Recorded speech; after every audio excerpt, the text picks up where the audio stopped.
We are the Nerd Eternal Network.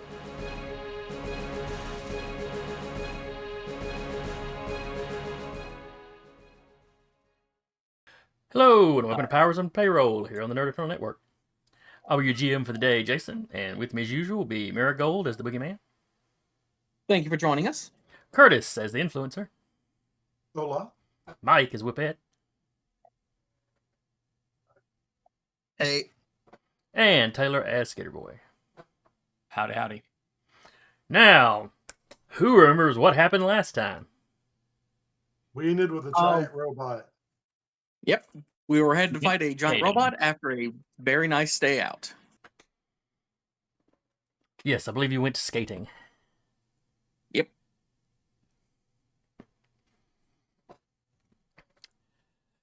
All right, let me see. Can we remember who all was with you? Therapy. Yes, definitely need the time to relax. All right. So it was all of you guys. Plus M7. Yep. Plus Miss Manhattan. Mm-hmm. We'd also gotten Mr. Manhattan out with us. And also our good friend, the cat. Yes. Tomcat. Yes, Tomcat. Were we able to get Earth Mother out there too, or Earth Mother was there, as well as there's one more. Karen herself, the original OG Karen. Well, yes, Karen Prime was there, though she did not go with to the robot. Yeah. But also Glowstick. Right. Whippet's sister. Oh, yeah. Yes.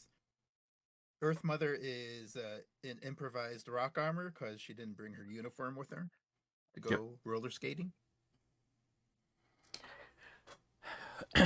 Classic rookie superhero mistake. You must have the costume with you at all times.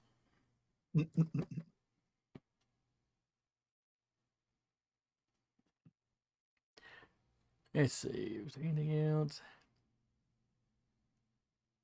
Oh yeah, and you found out about the giant robot when the Detroit Defenders commander, got knocked into your vicinity.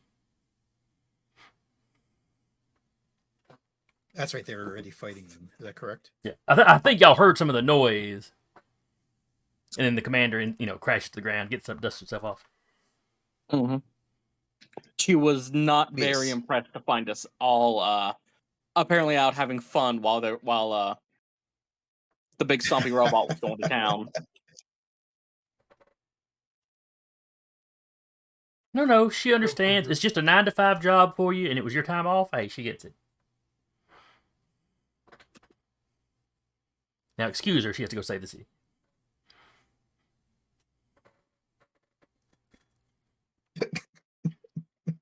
That wasn't exactly what she said. The implication was there.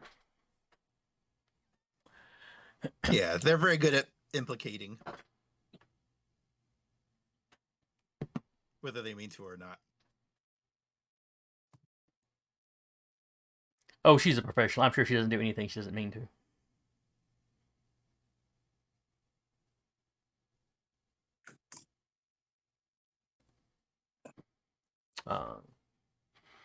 So y'all were heading towards the robot.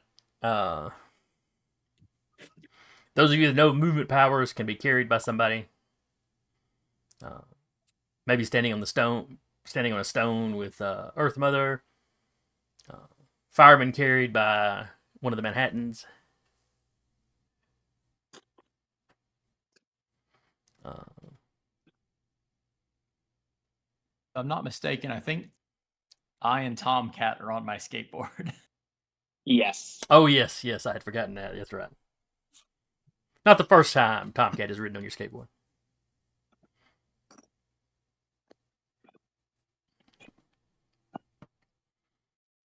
Alright, so y'all race off towards some of the docks. You can see the robot well before you get there.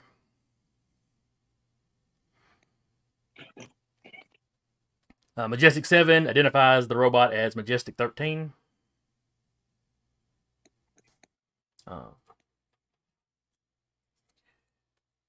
She's pretty certain that it's just a robot and not like a downloaded human mind in there or anything.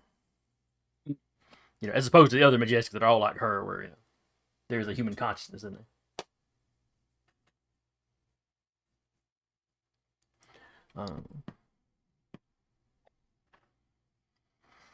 As you approach, you can see the Detroit Defenders.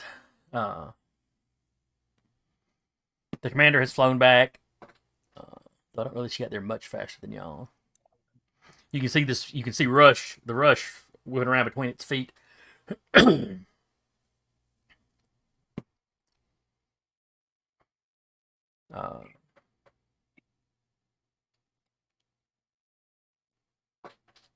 Let's see. I'm trying to remember everybody's names. The thought seems to be mostly evacuating people out of the area. Dock workers, any pedestrians that were in the area.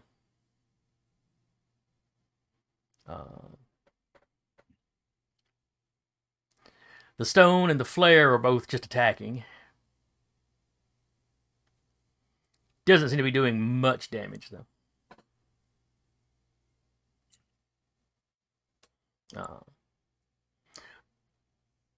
The Majestic 13 is standing a little more than ankle deep in the water. Ankle deep for him.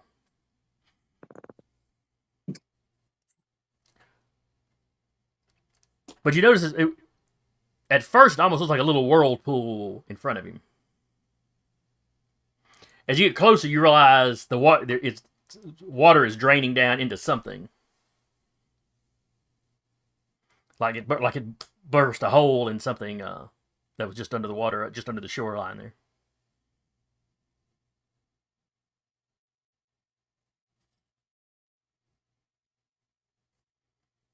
So maybe a silo or a two-way dimensional portal that it came through.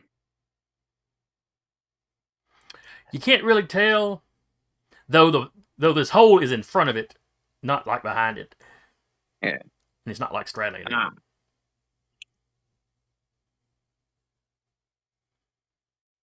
right, as you approach, what are you doing? I'm gonna ask M7. Hey, do you know if this thing has any weaknesses off the top of your head? Well,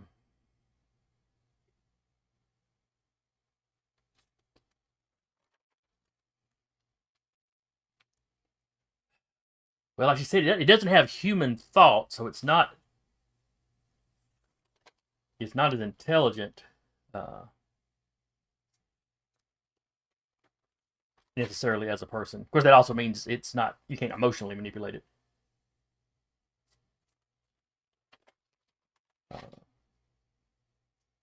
She knows it has access ports to get inside to repair it and stuff. But those are fairly well concealed from the outside. And she wasn't a technician, so she never went in there working on it. Yeah.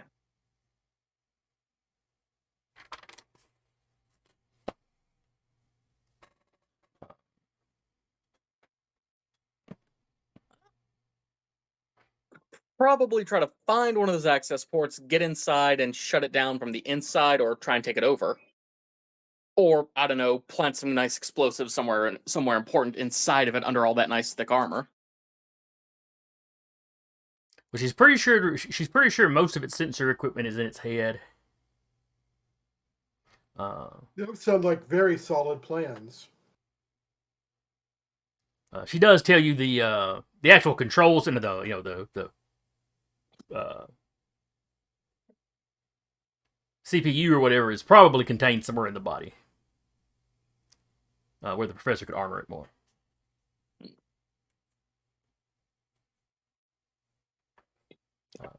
But taking out his head and stuff would probably blind it. Yep.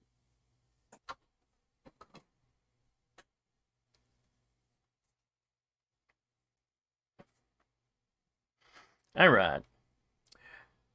So for this scene, you all have an extra quality that you can tap called Which is backup. we're gonna die. My God, my God. No. That's going to be for the next session.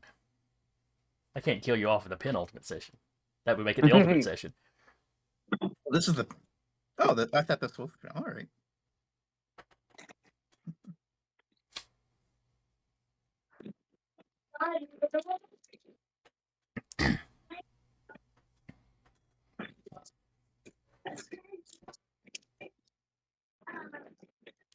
And the way backup works is you have all this extra help. So you tap that, and one of your random allies sweeps in and does something, to help you out.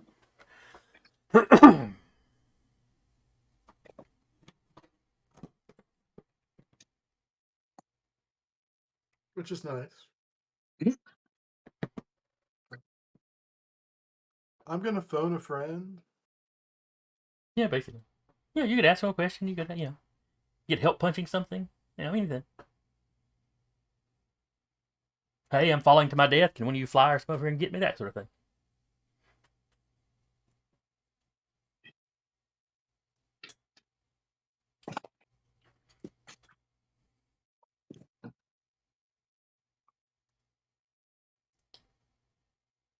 All right. Everybody give me initiative rolls. Yes, sir. Probably a good time for me to open my blank utility character sheet as well.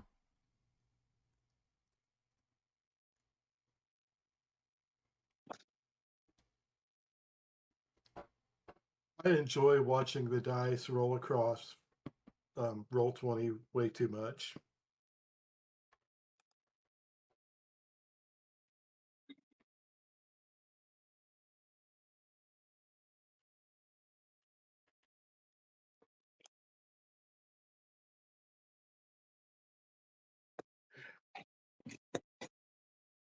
All right, so we got influencer on a 5.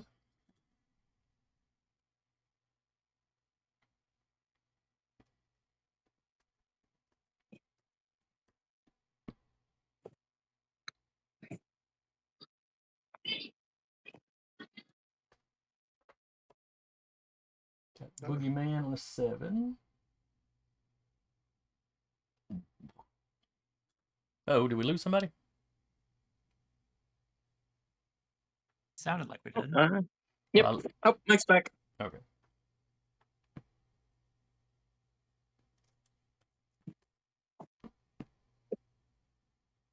Them darn internets. Skater Boy's on a 9.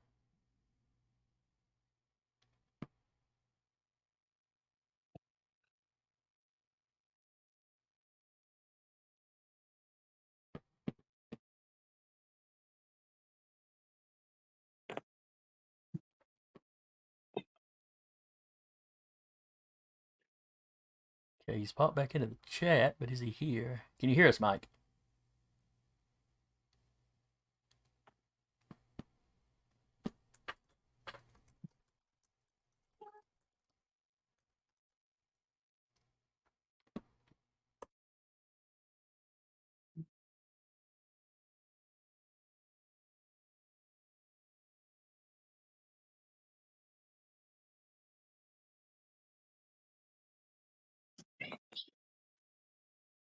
I suspect he cannot hear us. I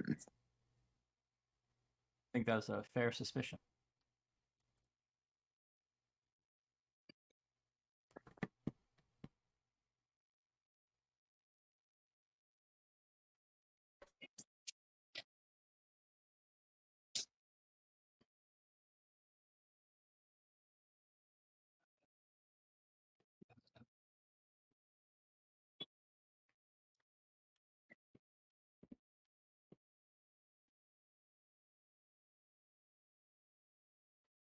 I guess we'll get Whippet's initiative whenever Mike can get back.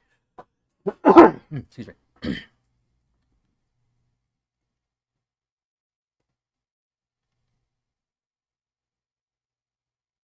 All right, Skater Boy, what are you doing?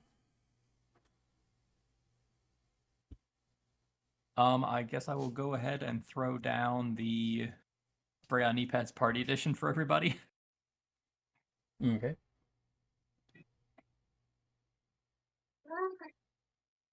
to recognize it's a very large group, so it's probably going to go away pretty quick, but still.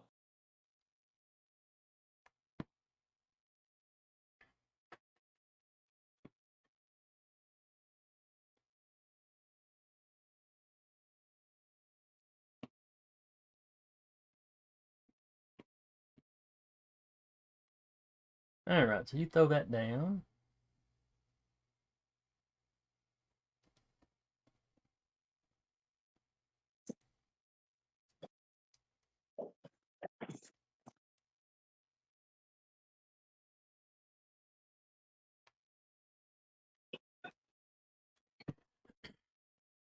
And a little gas cloud of nanites spread out over you all.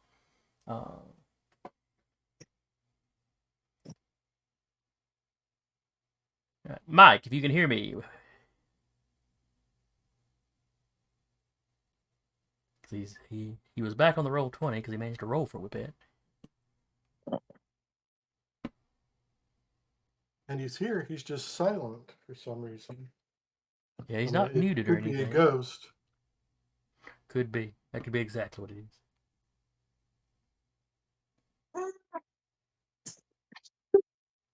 Is this the ghost of Mike speaking?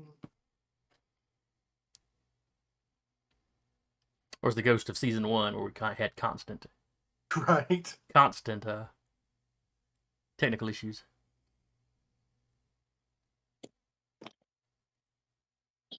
It's come Sorry back about to that. haunt you. I heard Mike. I see a Mike.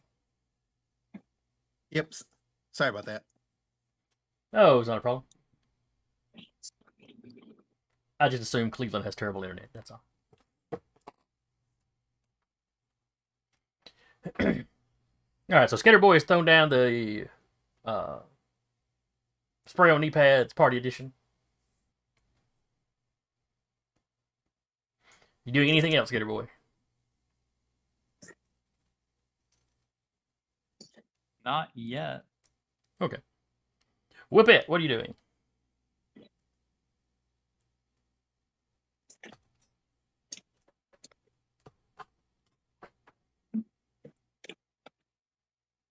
Whippet?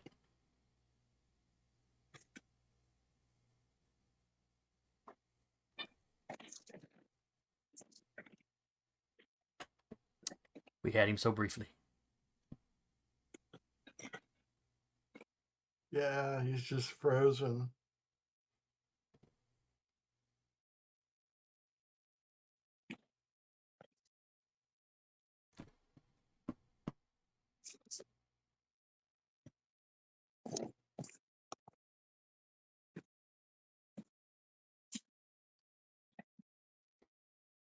Yeah, well, we'll jump back to Whippet when we can. Majestic 7 is just hanging close to Boogeyman right now.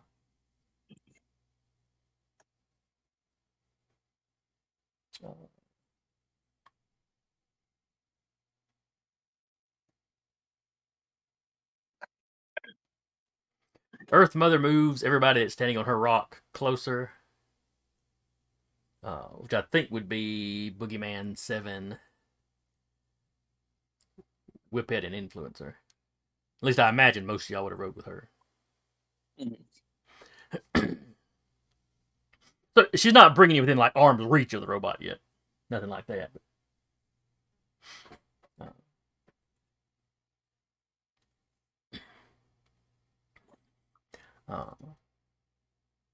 And as she brings you in closer, you can look down into that hole. And it looks like the water is pouring into some sort of construction. You can see people, swimming down there trying to stay, above the water as massive amount of water crashes in on top of them.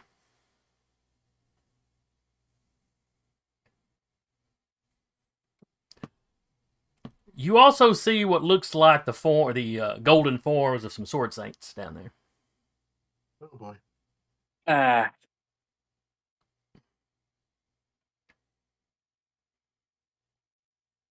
many can we tell? Probably not too much chaos. Yeah, there's a whole bunch of water. They're getting knocked around.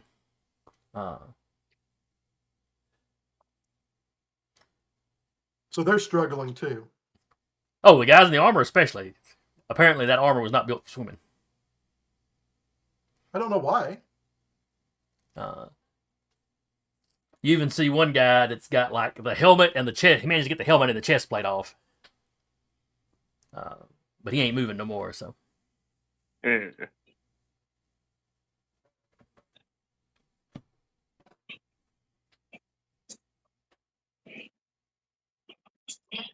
I'm not too terribly moved by the plight of supervillain on supervillain violence, but I still can't in good conscience just let them all drown like that. That's no way to go out. I think I probably could, but I totally agree with your sentiment, and I would definitely go along with it. Oh, I could definitely let him drown. But, I'm not going to fight you about it.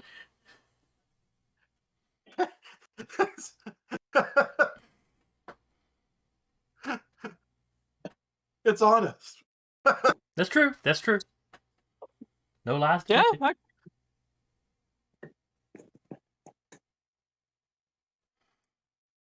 Okay, Mike. While you're back with us, Yes. what is Whippet doing? Yes. Earth Mother has moved y'all in a little bit closer. I'll be scanning for one of those access ports. Okay.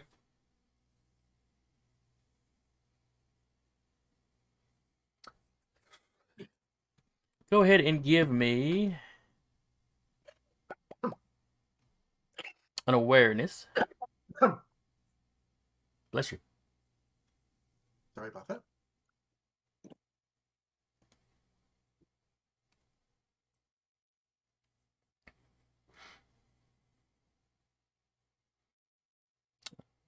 Ooh, a minimum roll, so you only need to be 7. Whippet got a 9.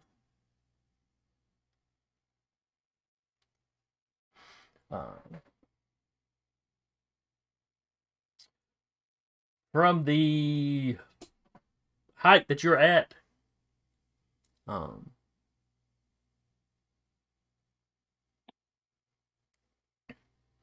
you see what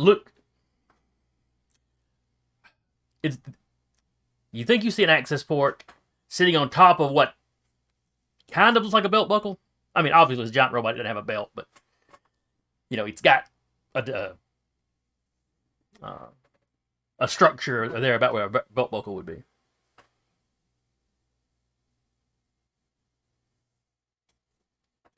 The buckle is about 4 feet wide.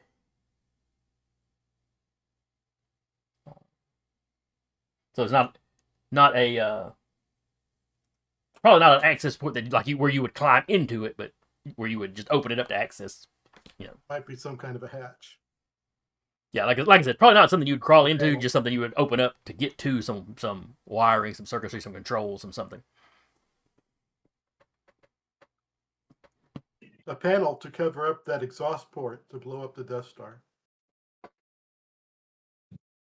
Did you catch any of that, Mike?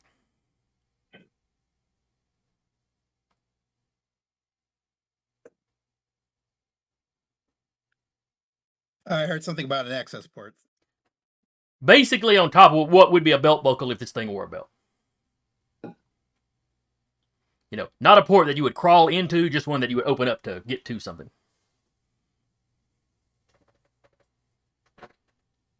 Okay.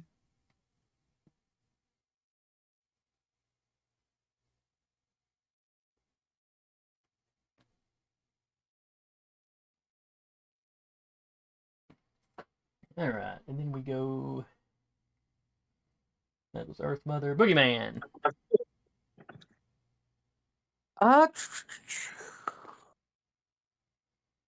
Boogeyman is going to knock together that his universal lockpick. Okay. And what level was that? It is going to be at rank 6. Okay. Ooh, max roll. So 12 is the number you need to beat. Doable. That'll be reason with your, whatever technical skills you have, technology. Rolled. It rolled twice, 13 and 14. So take the lowest, 13. Yeah. Either way, you beat it. So. Yeah. All right. So you have assembled your gadget.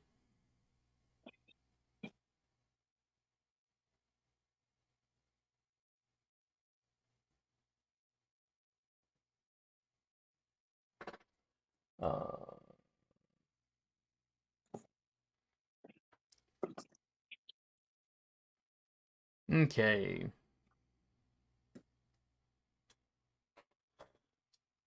What was your lady in the chair's name? Carol? Yes. Yep. All right. Carol is in your ears giving you reports. Police reports. She's not really telling you anything you don't know from being here, though. Yeah.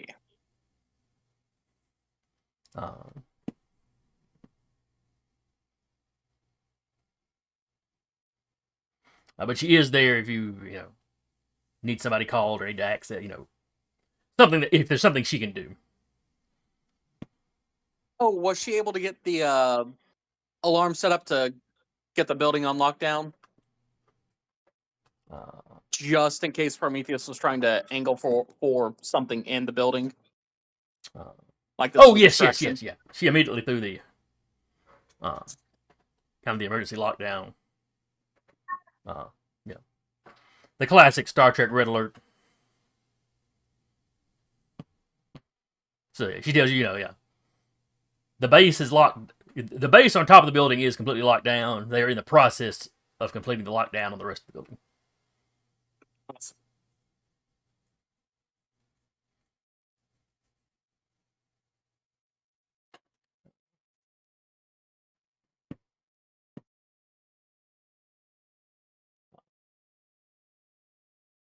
Offerman was off the premises. She says he is he is coming to the premises.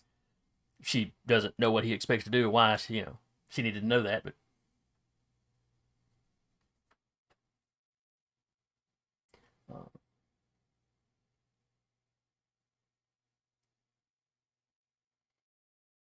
Skater Boy, Tomcat, as y'all get to the docks, Tomcat hops off the back.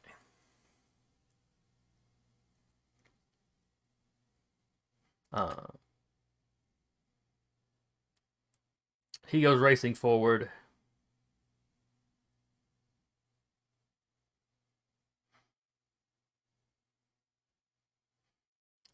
He does not get very far before the rush is suddenly in front of him.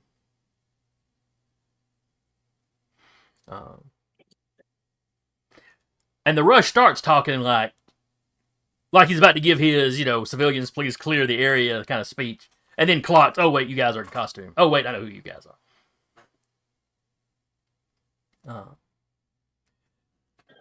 And Skater Boy, you hear him telling Tomcat, y'all might want to hang back. This may be a little out of y'all's, this may be a little above y'all's pay grade.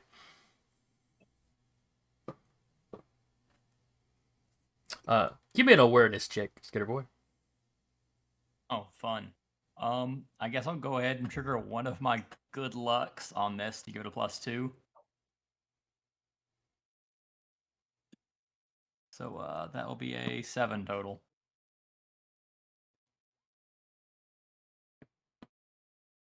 All right, and you need to beat a 6.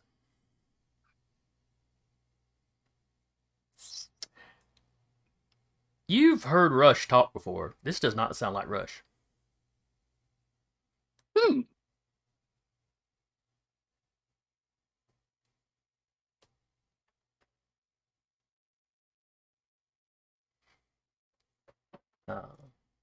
So why?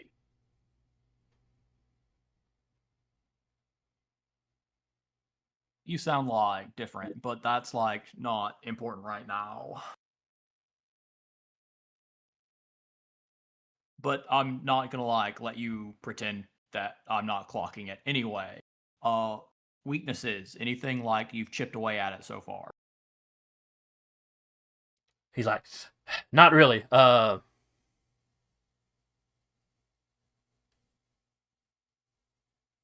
I mean, I think the commander's doing a little bit of damage.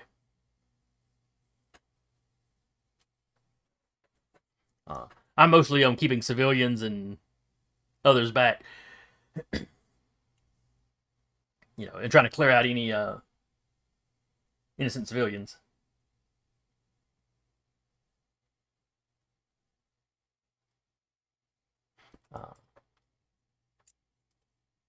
Anyway, like I said, y'all might want to hold back, but that's on you. Do what you do, and then he takes back off.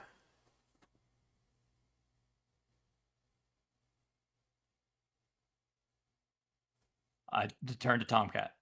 That was like a different guy using the name Rush than like a week ago. Anyway, like giant robot.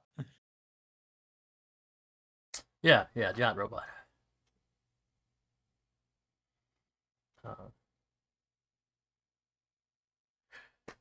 Well, apparently there are people drowning, so I guess that's what I'm going to go for.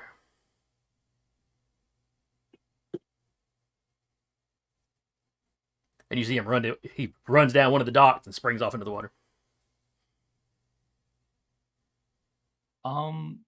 Does super speed translate into swimming?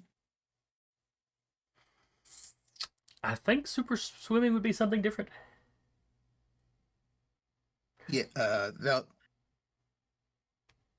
you might be able to stunt it, but I know aquatic handles. I would definitely say you could stun it.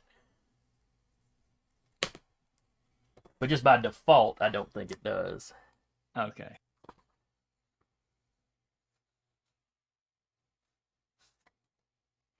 Yeah, you add it to your running speed.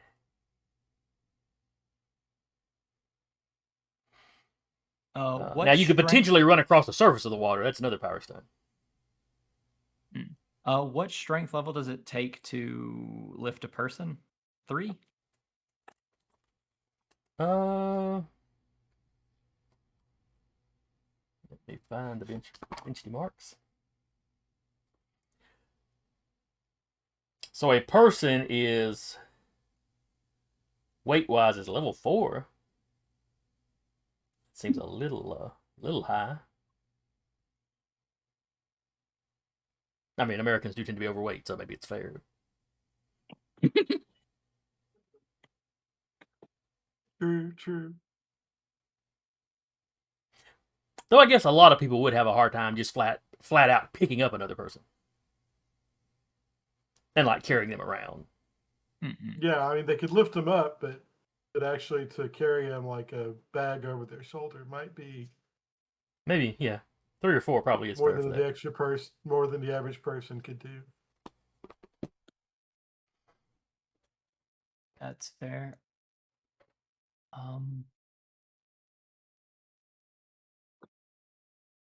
I will.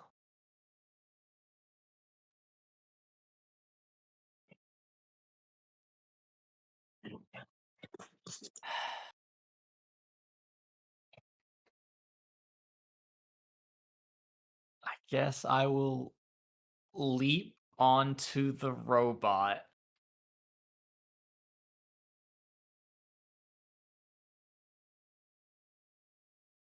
Okay. Because it's a couple stories tall, right? Or is it like skyscraper big?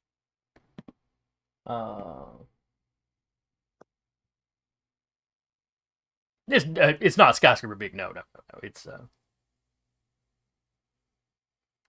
It's a good 100 feet tall or so.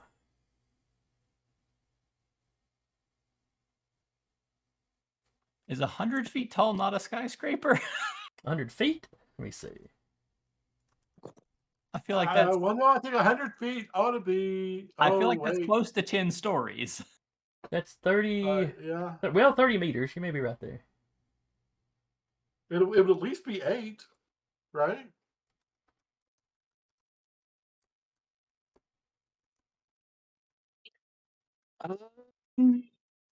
Usually about 400, usually about 500 feet tall for a skyscraper. Yeah. Because a 10-story building is not considered a skyscraper. So yeah, this thing would be 10 stories tall. Okay, but 10 stories tall is still more than I could jump because I think that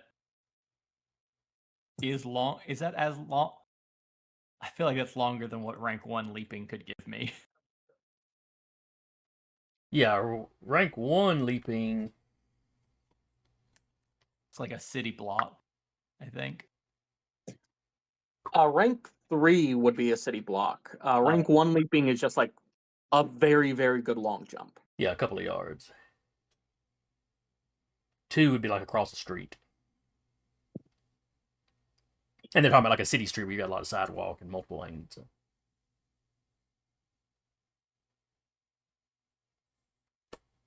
So you could skate to the end of the dock and leap off and, probably get up back to his knee.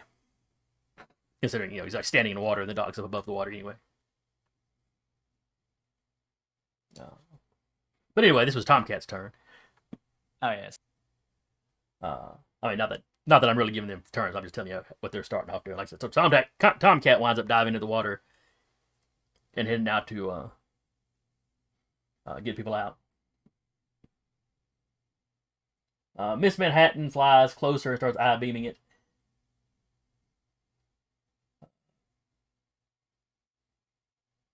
As does, well, Mr. Manhattan is firing beams from his hands, but he's also flying up and they're just flat out assaulting it.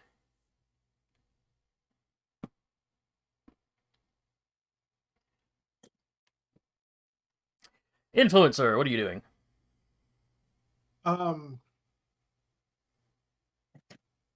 Well,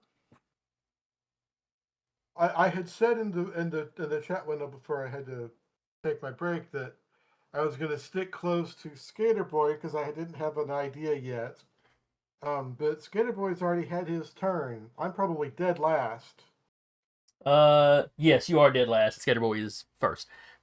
Okay, well then I shall continue to stick to Skater Boy until I come up with a better plan, and I'm going to assist him with any rolls that he might need. Okay. So you hop off the rock and down where Skater Boy's at. Right. I'm just picturing Skater Boy running to jump on the robot, and you give him assistance by giving him the alley-oop.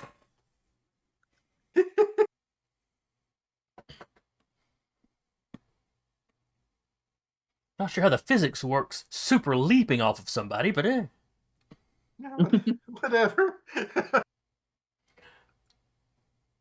Alright, then back at the top of the order with Skater Boy. So you are jumping onto the robot? Well, now that I know that I will not be able to do well to do that, I've got to think about... If I assisted you, though, could you jump to the belt buckle?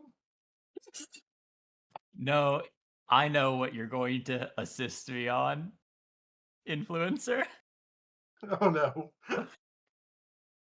All right, like, I need you to reach into, like, my left pocket while I reach into my right, and I really, really, really need to find... It's, like, kind of like a gun, but you're gonna feel like a talon touch your hand as, like, you pick that. Like, don't worry and just, like, pull it out when you find it. And I'm gonna let you assist me as I look for a gadget.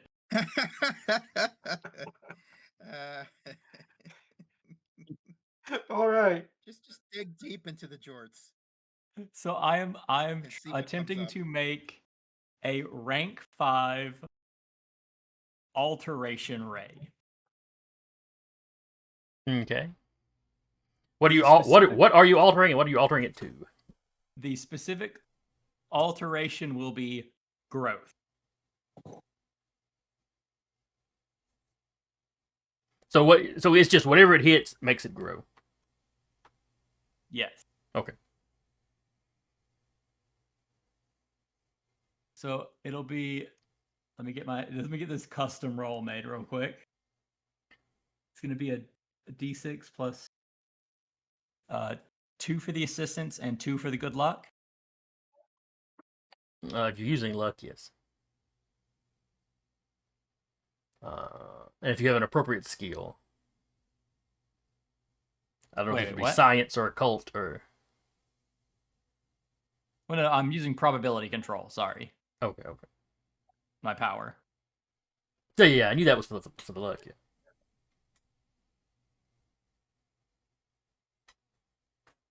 All right, you said level 5. Yes, I'm attempting to make it level 5. All right, so 8 is the number you need to beat.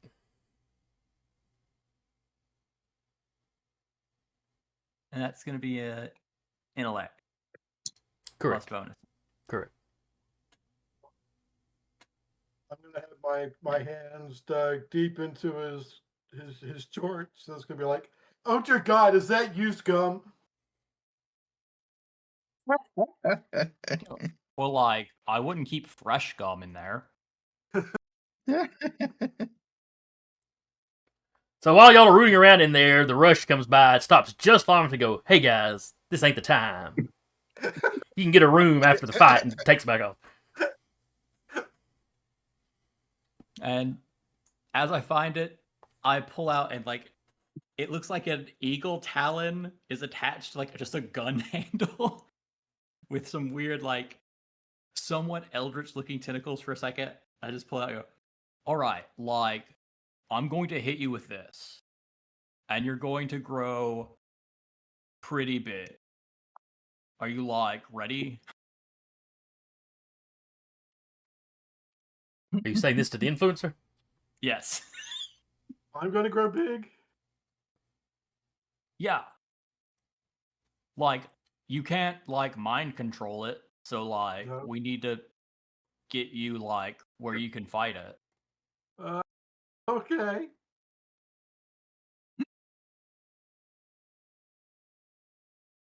And now, I believe making the gadget is an action. Yes, making a gadget is an action. With us side by side, can I have him use the gadget on his next turn? Yeah. Since we're side by side, I could technically Yeah, hand it. you could make it, and then, yeah, you just hand it to him. That's fine. Okay, yeah. So Here, you'll just shoot blast yourself with yourself this. and you'll have growth 5, which I'm not sure.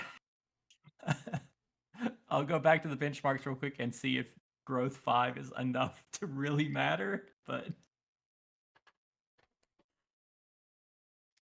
Let's see, growth 5 would get him... Well, there's not really a height thing, and distance isn't what... That's not how... I think in one of the other books there is like a specific chart to show what rank of growth gets you per height. I want to say great power. Yeah, it's in the Great Powers book. Uh, Yeah, I've got it here.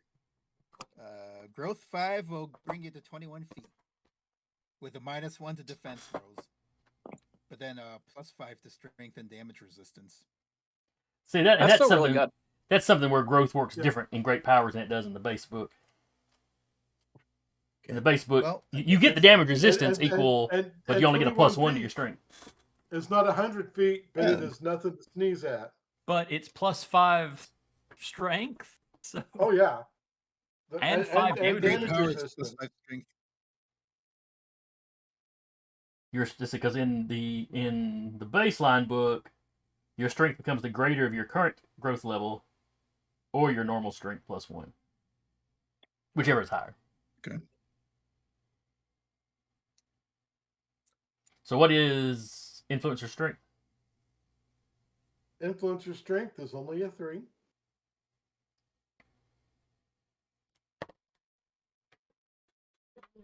Let me give growth and great powers a look.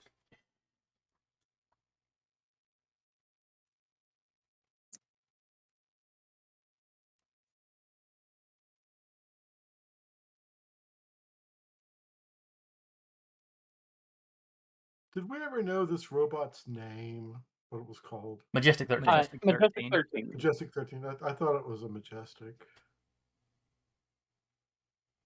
No, it says the same thing in here. Your strength becomes the greater of your growth level or your normal strength +1.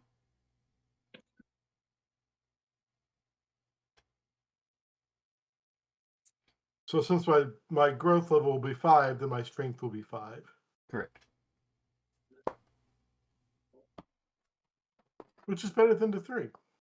But you do get a damage reduction of 5 as well. Well, That you get just at the Yeah. growth level. So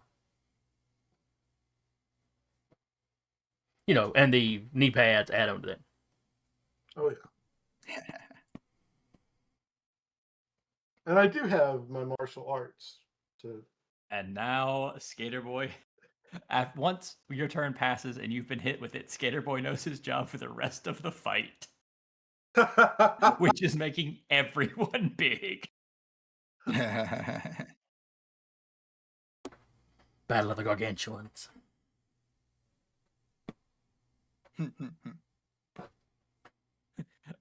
You're This just going to rope- be like Rita Repulsar going.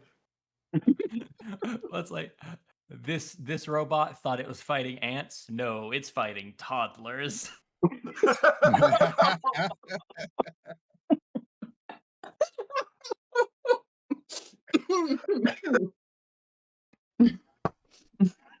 Hmm. Damn it! That is a tagline if I've ever heard one. Why do I have this impression that Taylor was inspired by the little one earlier wanting to climb Marigold? Who can say? Who can say?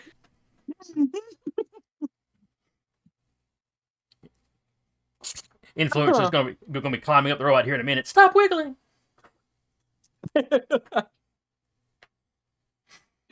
Oh, man. That kind of hurt. Oh, I'm sorry. In a good way. All right, Earth Mother starts pulling the earth up from the bottom of the river, and it's like she's forming a little wall around that hole. It only comes up a foot or so above the water, but it stops more water from pouring into whatever facility the robot busted into. Considering there's Pantheon people floating around down there, it's probably a Pantheon base.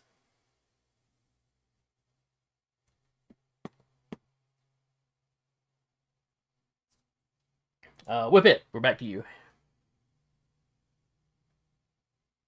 I would like to either flag down the rush or ask anyone who might be any of my teammates who I have a communicator with to get the rush's attention, because I want to basically I want to team up with him to help the drowning people. I was thinking if the rush grabbed a hold of me, I could use my whip to grab, like basically create a lifeline for like multiple people to latch onto and hopefully drag them to shore. Okay.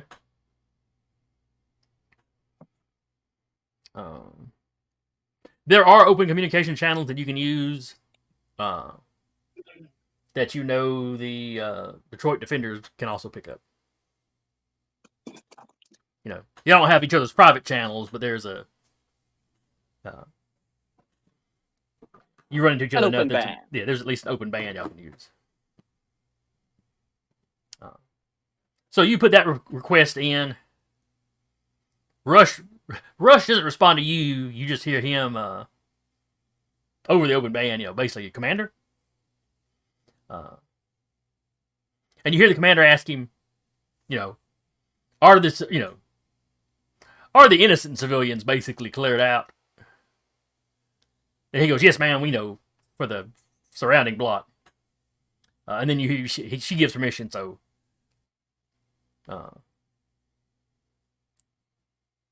Rush runs over. Let's see. You're standing on Earth Mother's rock. She could lower that to the ground there and let you hop off. Glow stick hops off with you. Rush stops in front of you, Whippet. Give me, as he starts talking, give me an awareness roll, please.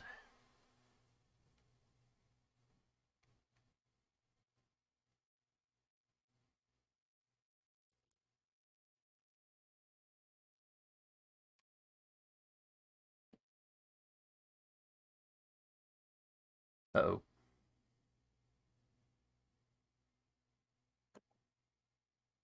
Okay, I think you're back.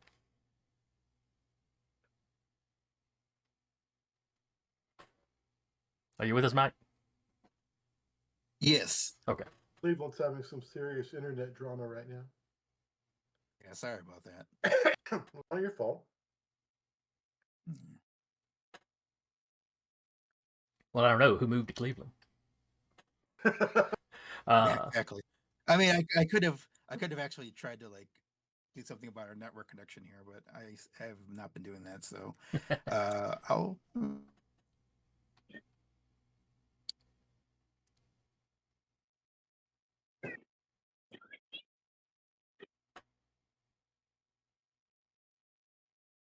We spent that time joking when we should have spent that time trying to rush through his turn.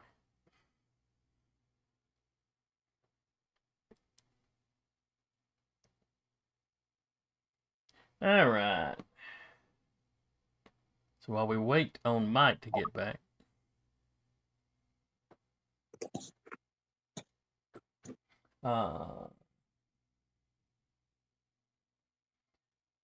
Majestic 7 is still standing next to Boogeyman, ready to assist in his plans. Who was I using for the pink one? Maybe that was the Manhattans.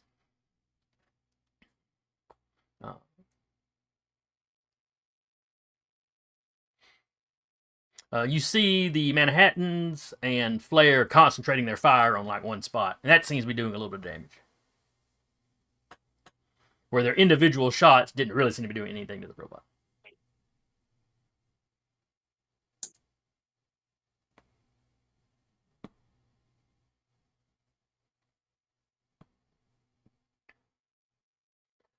Boogeyman.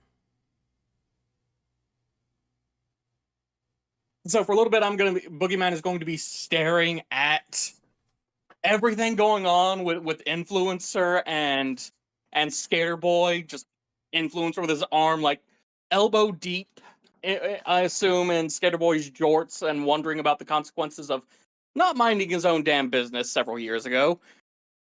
Before asking M7, hey, can you buzz me over to its shoulder? I want to see if I can't find a port on its head to try and access its sensors. Oh yeah, she can make that leap, no problem. Hold on. She swoops you up, fireman carry. Sort of goes into a half crouch. You hear her jet boots fire up, and yeah, then she's springing off the. You hear the whole rock shudders a little bit as she takes off. You hear Earth Mother, "Hey, little bit of warning next time." Sorry.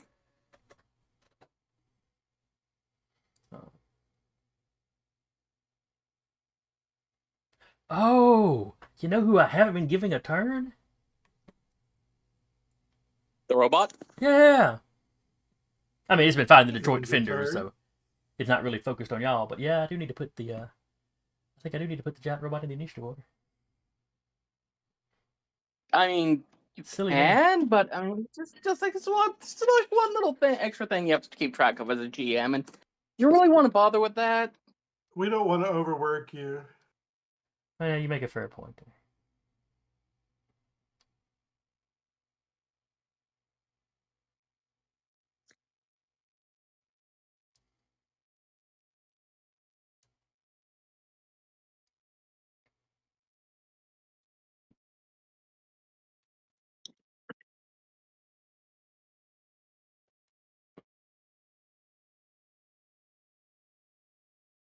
And you can ignore what the robot looks like. That is not its actual art. Ooh, but it goes on 10. That's always good.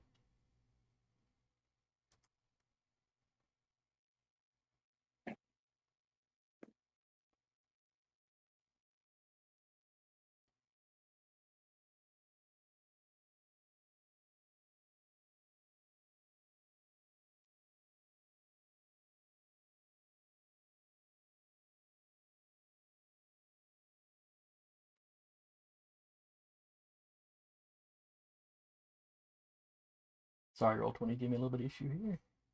There we go.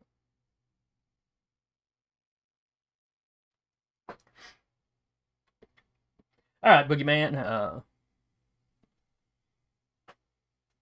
Majestic 7, grabs you up, jumps across, lands on the robot's shoulder.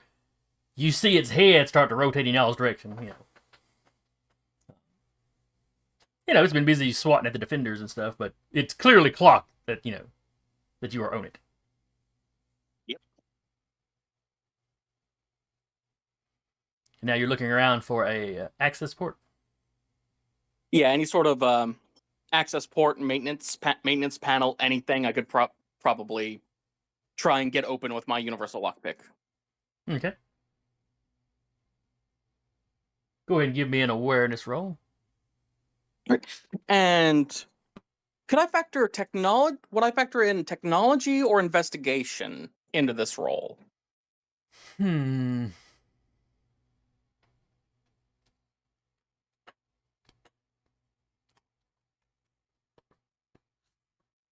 Let's see.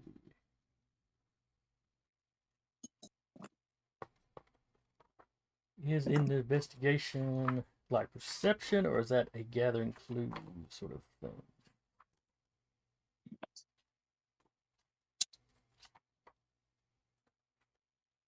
And where are the skills?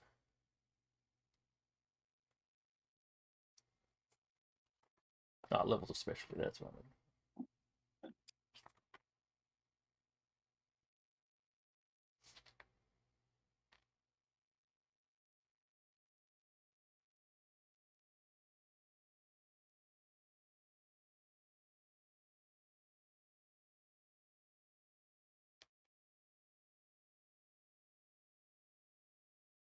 Gathering, analyzing evidence from crime scenes.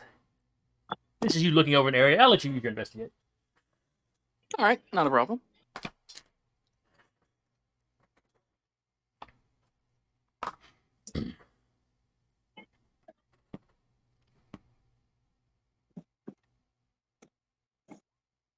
$11 is the number to beat. I got 13.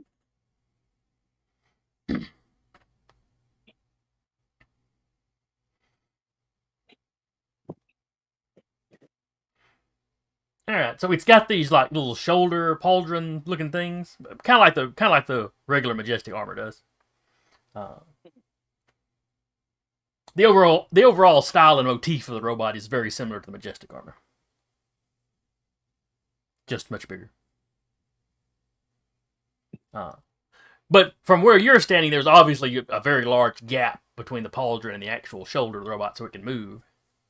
But there does appear to be an access port kind of up under the pauldron.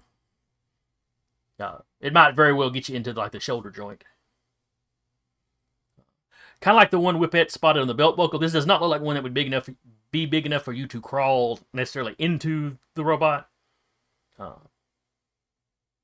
But it's bound to give you access to something fun. Yes.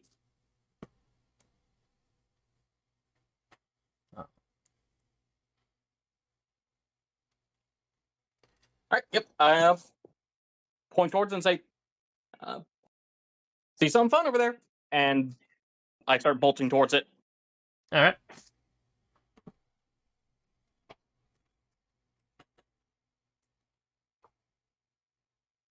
So you are moving over in that direction.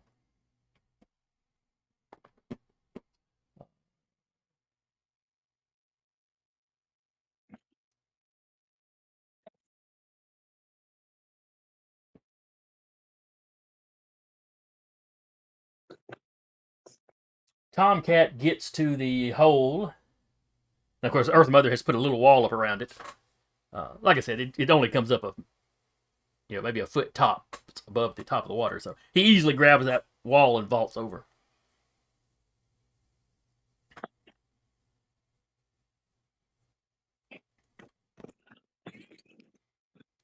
Let's see, Majestics are still fighting. Influencer. You have been handed a... How did you describe it? Like an eagle's leg with a pistol handle? Yeah, with some eldritch kind of tentacle coming out the end, kind of to form a barrel.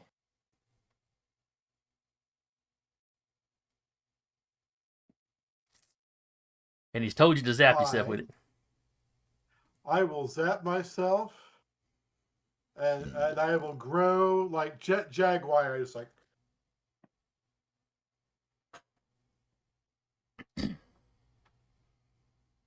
3 people probably get that reference. And like, I know who Jet Jaguar is, but like, don't forget to hand me that back before you leave. right? So Influencer sort of drops it to you as he's swelling up to only a quarter of the robot size. How about you pick on someone not quite your own size, Majestic 13? Then it's Majestic 13's turn.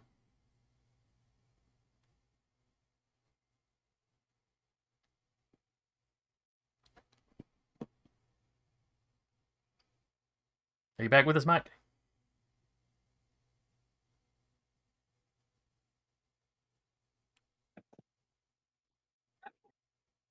Oh, wait, I saw his eyes move. He's not frozen.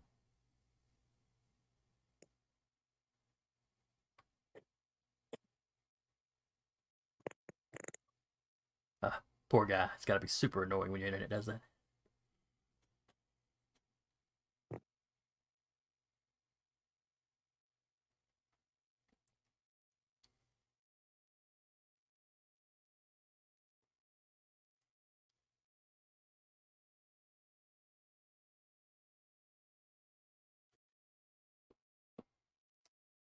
All right, so congratulations, Influencer. Where it had been, you see where Majestic 7 and Boogeyman have landed on its shoulder, and it starts to turn its head in that direction. And then you don't. Not only do you grow in front of it, but you shout at it and call it by name. So its head swings back towards you. You may regret that action. It turns, so its face kind of, lining, its entire body is lined up with you. And you hear that sort of energy build-up sound. I should get ready to dodge. And then this little round area on its belt buckle spirals open, and an energy beam emits forth.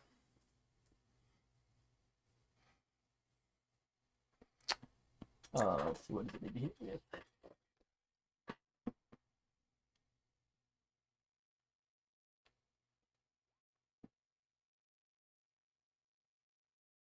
I suppose I had that coming.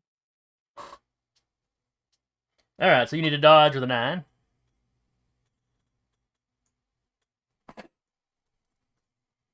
Oh, and does growth make it easier for you to be hit, I believe?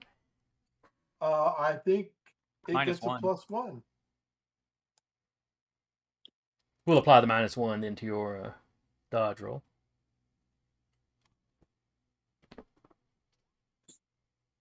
Which would be coordination.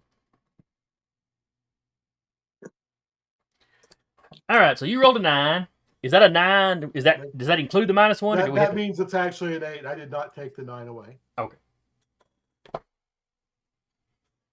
So you get hit for 9 points of damage.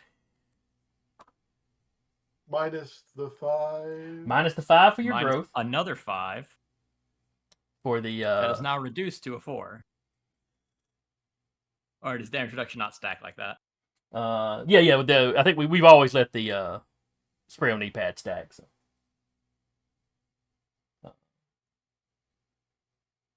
So spray on knee pads go from a 5 to a 4. So it hits you with its big cannon, Influencer, and you take a little half step back, flinching, But between the protection Skater Boy gave you and the protection, the growth that Skater Boy has given you, you don't actually take any damage. All right. Still a very uncomfortable feeling, but Sure.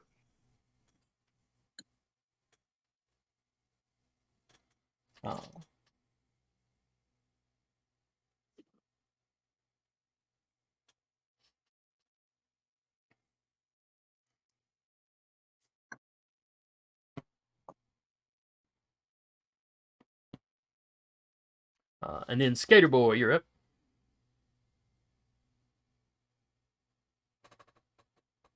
I will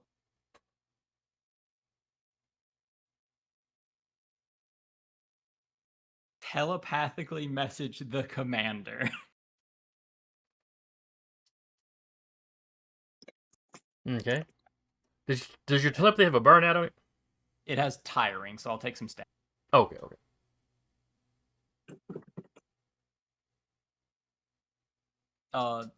Hey, this is like Skater Boy. If you want to pull back for like half a second, I can grow you to like 20 feet tall if that will help you punch through it faster. And I just wait to get a yes or a no before I aim to shoot at the commander.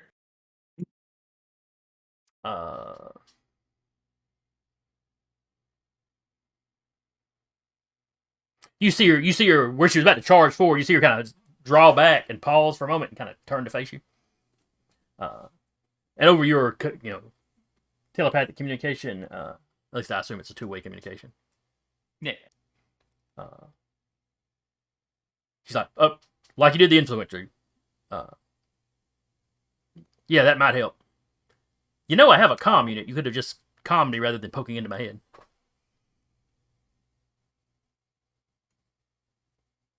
I don't say anything and I just shoot.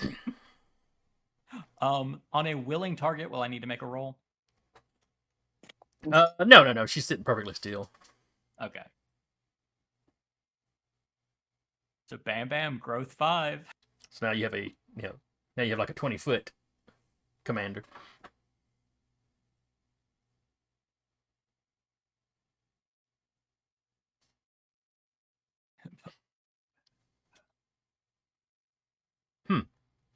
I thought people would look more like ants. But now it just looks like they're a little bit further away. It's weird.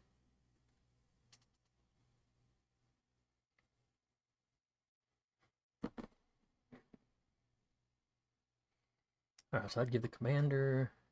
That would raise the commander's strength by 1. Their strength is already higher than the growth, but still gets a +1. Ooh, I get him. She's suddenly like top tier.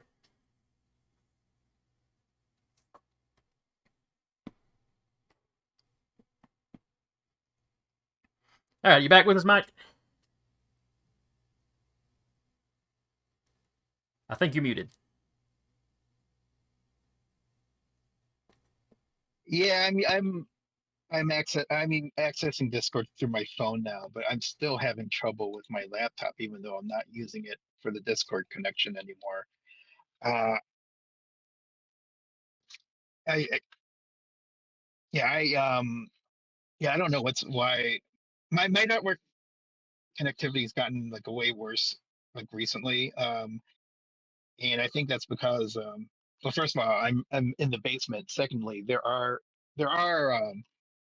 3 additional people in the household these days, so I think that's all just ruining what's never been a great job for me anyway.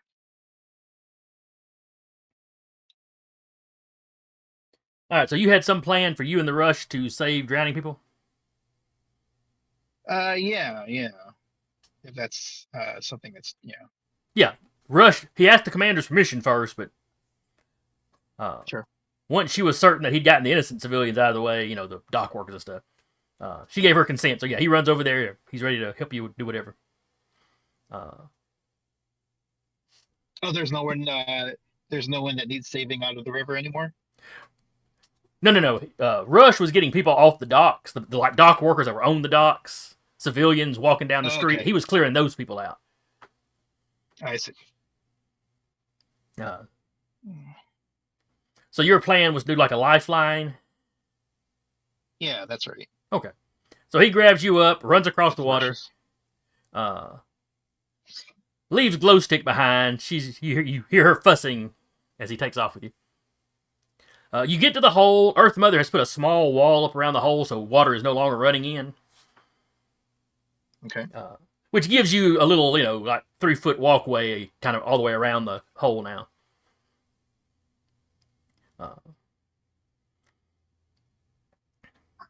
So give me a roll with your whip. Sorry, I'm in the process of rebooting my computer. Oh, Someone okay, else okay. is gonna have to. I don't know. Hang on, Sorry. I will pull your sheet up then.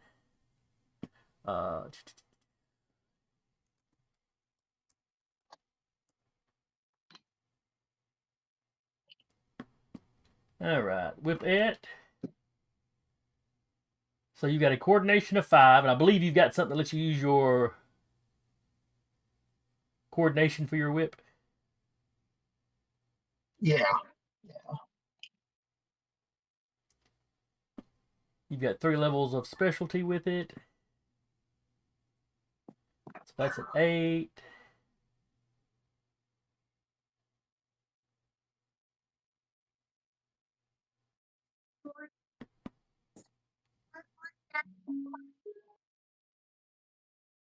So grab with whip would probably be a good one.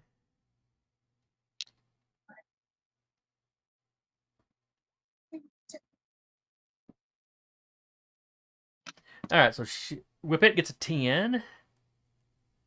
And the difficulty was only a 5. So he runs you around that hole. You wrap the whip around one guy, who then you kind of drag around so he can grab the next guy. And you wind up with about 3 people on the whip at once. And then Rush stops, and you and him kind of brace up on that little wall with the whip, and the people you caught are now using the whip to kind of pull themselves to the wall. Okay. From where you're at, you can see that Tomcat has grabbed somebody that was drowning. That guy that got his armor half off. You see Tomcat down under the water pulling the rest of the guy's armor off, and then coming to the surface with him. The guy the sword saint that he's rescuing is clearly unconscious, at least.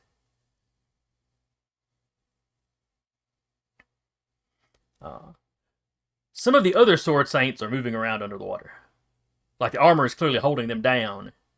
But now they're sinking in the water, I should say, so they're on the surface, on the floor.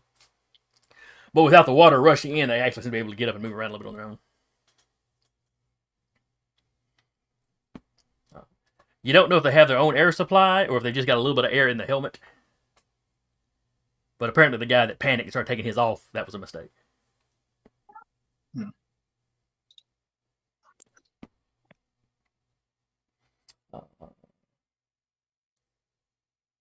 Then jump back to the order where we were. Skater Boy just enlarged the commander. Oh, well, now we're back to Whip It for, what you're doing this turn.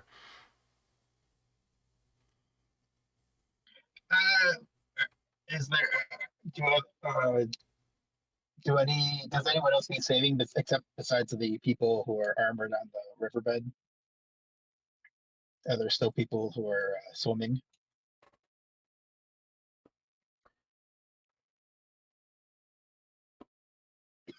Let's see, you've grabbed 3. Everybody that was swimming on the surface, there's a couple of people who's just sort of bobbing near the surface. All right, I'll ask if the rush can. Yeah, I guess. Let's see. Maybe the rush could just grab me and then just skim the surface at super speed while I kind of literally fish people out of the water using my whip. Okay.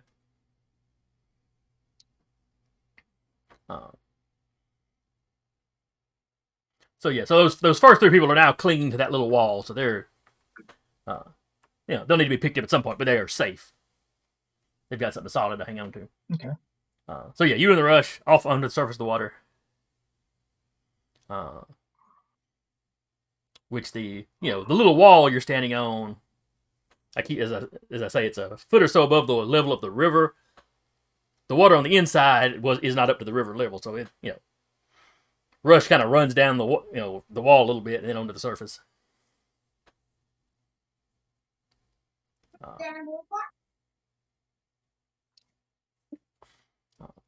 And you start fishing some of the unconscious people out. Kind of doing it one at a time. You and the rush run down, grab one, back up the wall, set that one on the wall, and run down.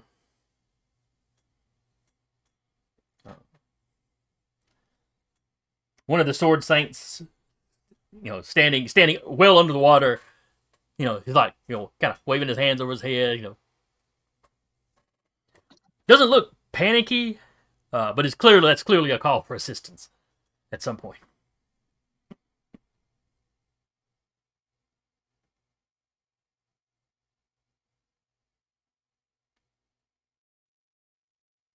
Then we get over to...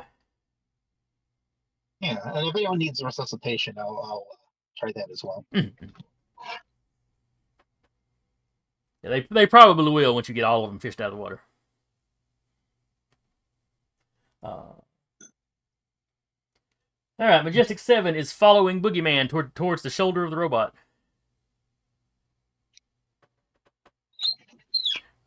Boogie, you noticed that when the robot had when 13 had first begun turning his head to look at you, 7 had placed herself between you and the robot. But then when it looked away and, shot at the influencer, she's turned around and she's following you over the shoulder.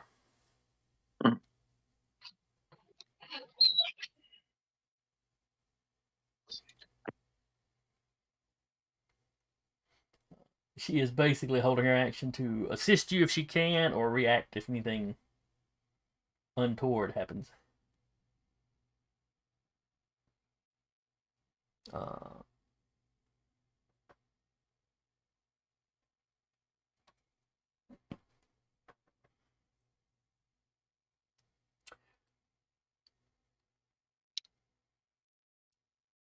As you are running towards the shoulder, Boogie, the whole robot gives a little shake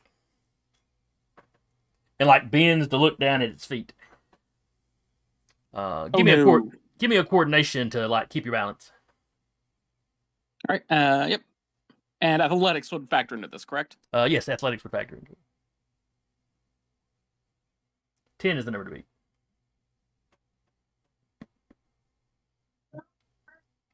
All right, so that is a 9. You start sliding. But I did say Majestic 7 was basically holding her action to offer any assistance. Yep. So if she assists you, that's a +2. That gets you up to an 11. So she reaches out and steadies you. A very manly shriek is cut off as he thanks her.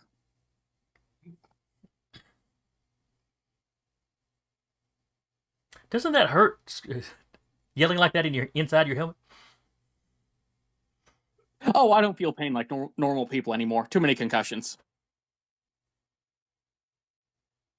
That's a joke. There's no expression on her helmet, of course, but her head cocked to one side ever so slightly. Mm-hmm. And you see what's causing the issue. The robot was attempting to step forward, and you see where earth and stone have seem to be growing up his leg. And then, a little ways off, you see Earthmother standing on a rock making the little, Jedi force push motion with her hand towards it. Yeah. Anything that gets its attention off of us is a good thing. And then it is Boogeyman's turn. Right. So you make your way over to Gonna try and get back. Yep. Yeah. So yeah, you get over there, no problem. All right, and do I see anywhere where my universal lockpick can interface?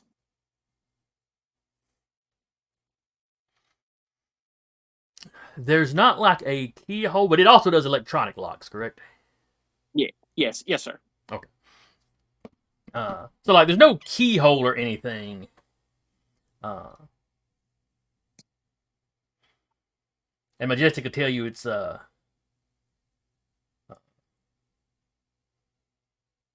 The way the professor usually did it was almost like the credit cards that you just tap. Mm-hmm. There's like an area somewhere on there that you had a machine that can interface through it. You're pretty sure your lockpick can interface through that.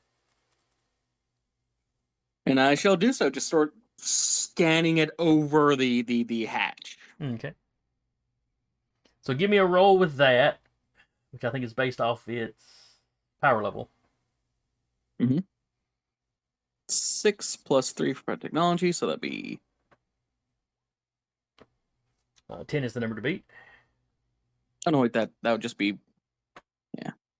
All right, and I would like to tap a lot of brains, little budget for just the quality of my device. Okay. Sounds Get reasonable. myself +2.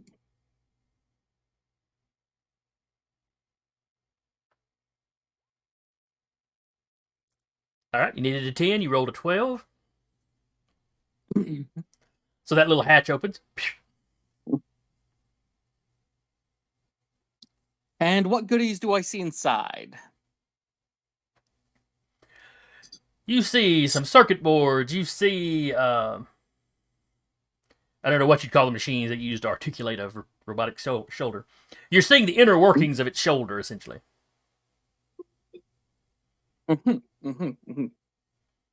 Masterfully done stuff. We're gonna break everything we see. Me, I burp. Oh. As you say that, and then you see Seven's little shoulder-mounted mini rocket launcher, extract out of her shoulder or out of her pommel. Not pommel, but pauldron. We go up. We That's it. go up. And she's like, "That sounds good to me." We go up.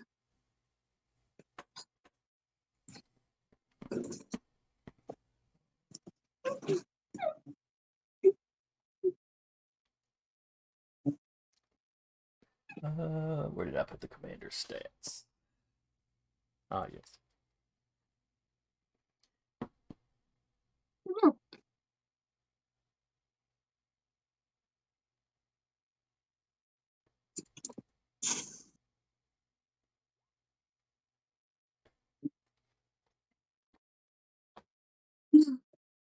What? All right, Boogie. You see a now 20-foot commander try to do the whole two-fisted Superman dive towards the body of the robot.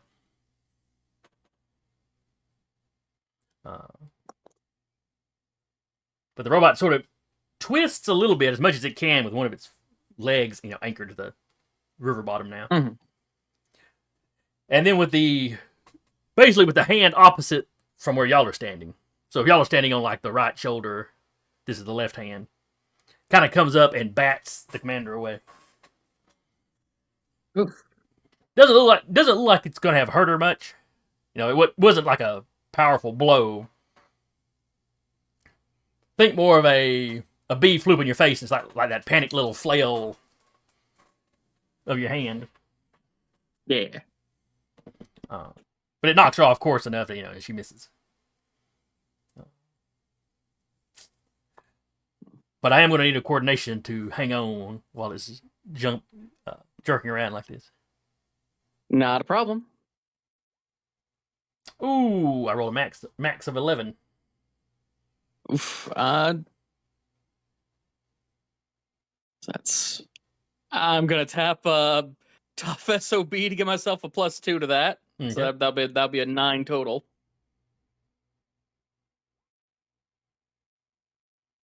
That gets you up to an 11. So, as it jerks around, your feet come completely off the robot.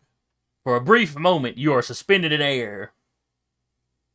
As it's flailing around. But you just do manage to get one hand on the edge of the access panel.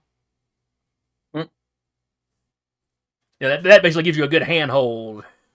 You manage to grab that and, kind of slam back into the shoulder.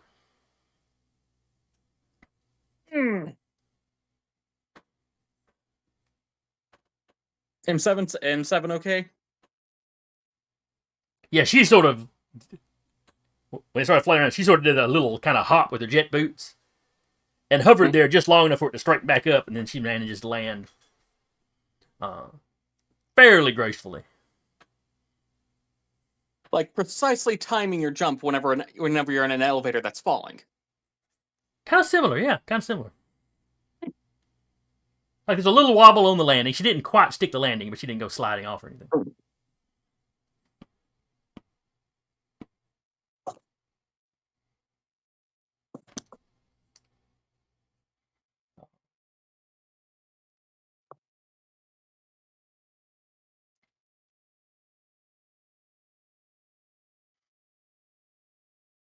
Let's see.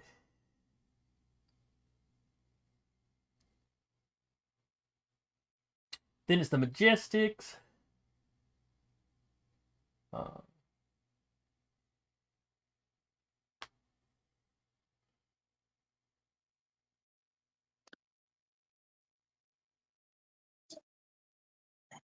to think what would be. Them blasting doesn't seem to be getting through its armor.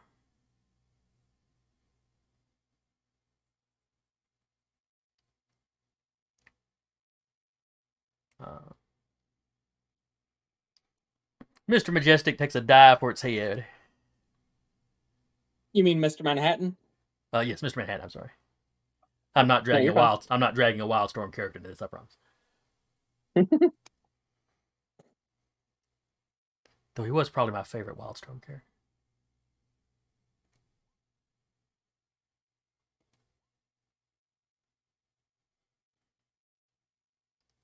So he flies at his head. There's more kind of flailing of that one arm. You don't have to roll this time though, Boogie, because you're already hanging. You've already got a firm. You're not standing on it at this point. You're hanging on to a good handhold. But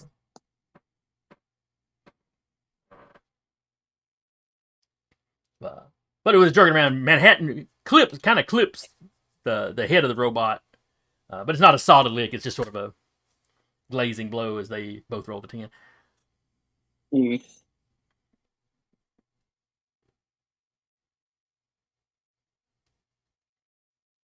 Miss Manhattan flies up to you and Majestic 7. Y'all need any help? Is there anything I can do? Shooting this thing ain't working. There should be matching panel under in this spot on the opposite shoulder. Rip it open and just start tearing into what you find under there. She pops a quick salute and then streaks off.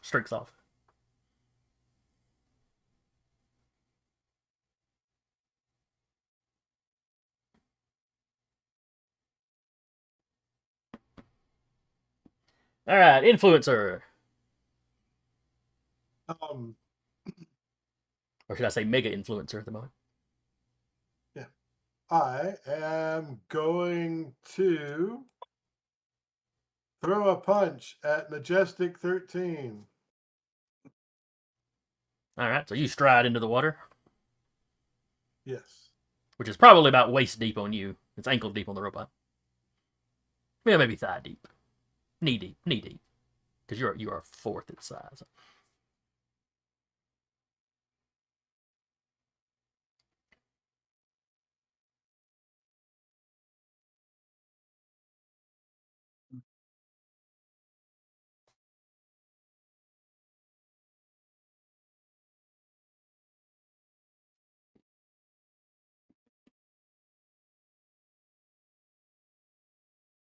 All right, well, if you're punching it, give me a prowess. Man, I rolled a lot of 6s. That's a total of a 10.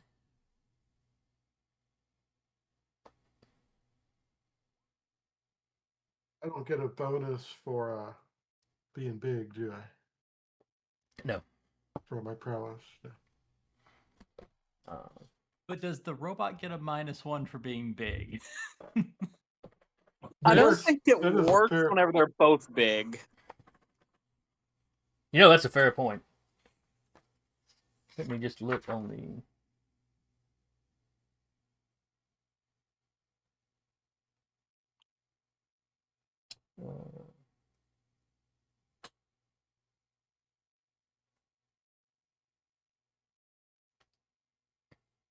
All right, so it should have a total of a -3.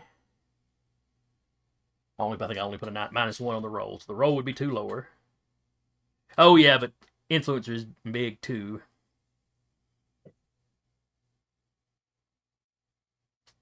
But not nearly as big. So for the influencer to hit it is going to be effectively at a -2. For the rest of y'all to be at a -3, but and I took a -1 off, so instead of a 10, that would be a 9, but the influencer still got a 6. So. Basically, I rolled max. I think influencer rolled minimum.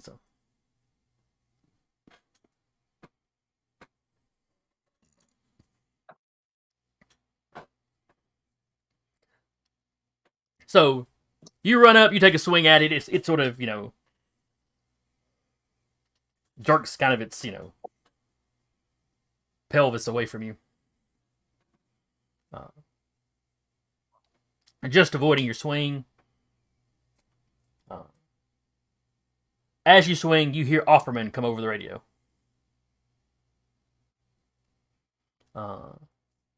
He's coming over you. He's coming over that private channel that you and he share.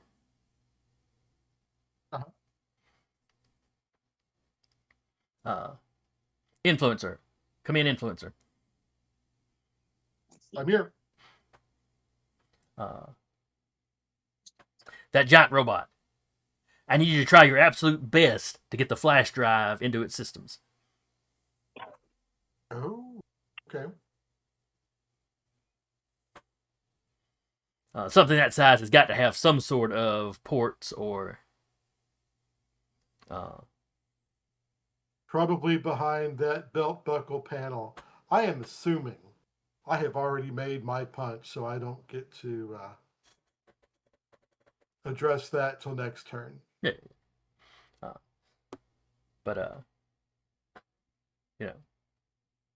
So even if you have to destroy the robot first, try not to destroy it too much.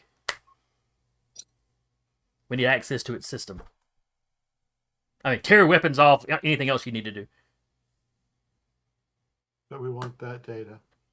Yes, exactly. This is probably the next best thing to, getting into one of Prometheus's bases. I'm glad he called because I would not have thought about that. It has been a little while since we played.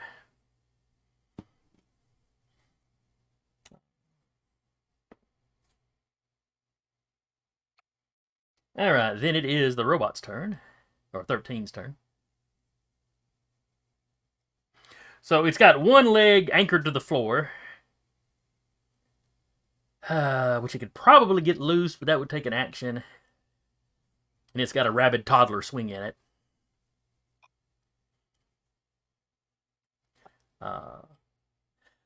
So Influencer, as it rears back to kick,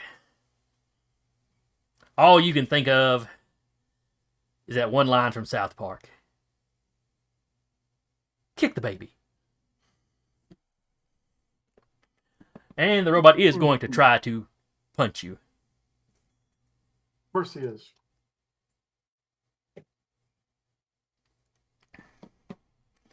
Let's see. You are big, but not big enough that it affects the robot.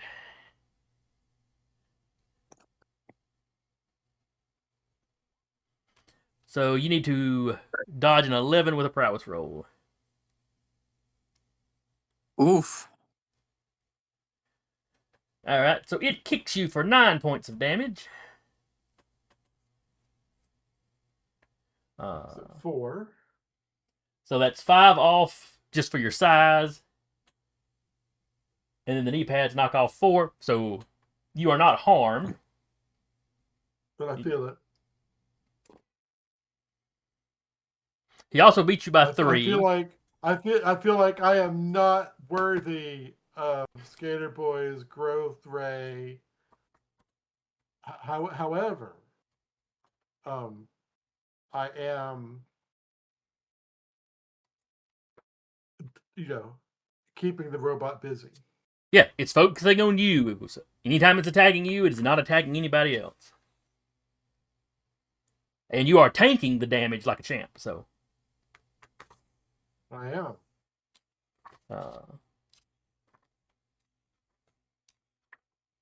For now. Yeah, for now. However, it did get a major success on you. And knockback can happen if the damage is 0 or more. And your protection exactly equal the damage, so it can still potentially have knocked you back. If I can find where the knockback rules are, because I have not used them in a while.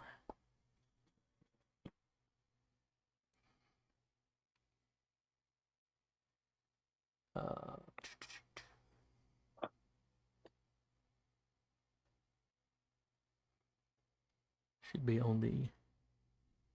Well, I would have thought it would have been on the GM screen somewhere.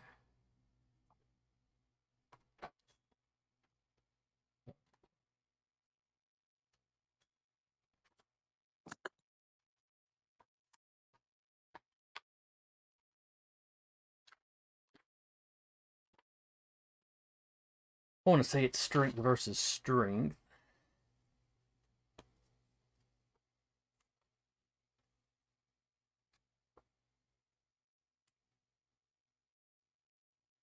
Ah, there we are, slamming.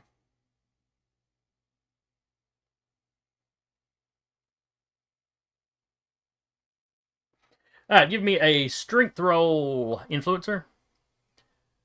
Versus the robot's strength. My strength is now 5. Need to beat an 11. Did it roll? It did. You got an 8. Did not beat the 11. So I've been knocked back. So that is a major success. Sends the target flying to the next range, typically from close to extended. The target must spend the next panel getting up and can perform no other action. If there's an obstacle along the way and the attacker's damage is greater than the obstacle's material strength, the target is knocked through it. Otherwise, the target hits the obstacle and stops. So it rears back with one leg and just punch you. Oof. You're flying through the air thinking, man, that didn't hurt nearly as much as it should have. And then you hit one of the walls of one of the dock buildings, and you go through it. The wall of some little warehouse. Cement blocks kind of fly everywhere. You go crashing inside. You look around, but like the Rush said, he had pretty well evacuated the area, people out of the area. So there's nobody in here. You smashed up some equipment or whatever when you landed.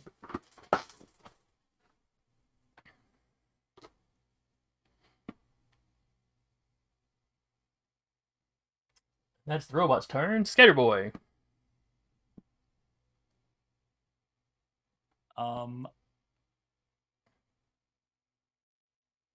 Who's the next nearest to me?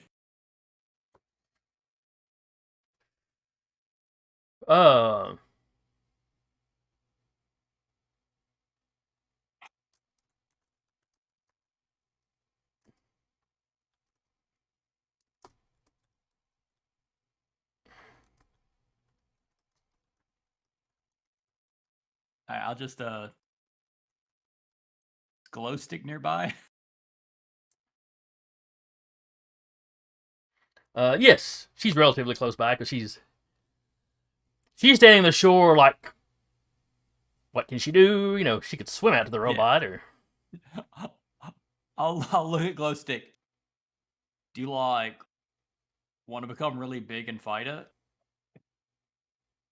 Even at the little distance y'all are, you can see the big smile crack on her. She's like, yeah, embiggen me. Atta girl. And just fire the gun at her.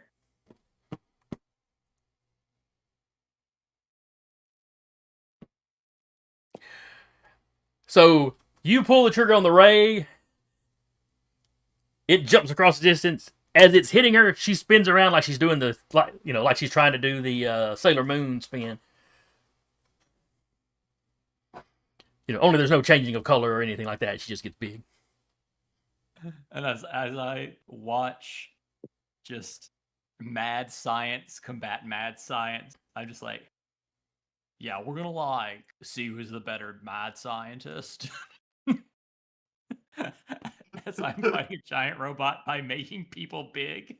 I love superhero games so much. They are special.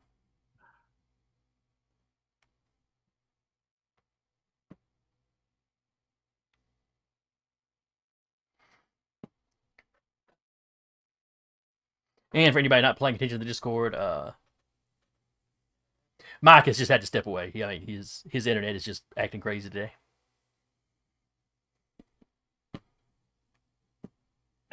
So we will be NPCing with it.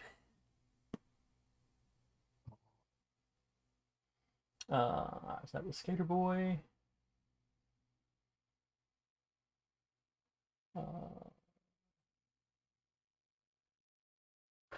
Earth Mother.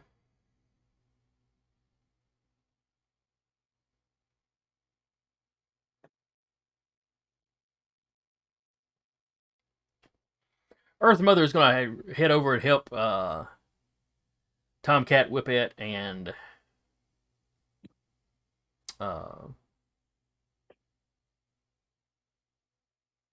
Thrush. Totally blanked on his name for a second there. Evacuating civilians. Basically, she goes over in that wall she had built. She starts putting stairs on the inside that lead down to the floor. So like the armor-suited guys that are underwater can now just run over and take the stairs up.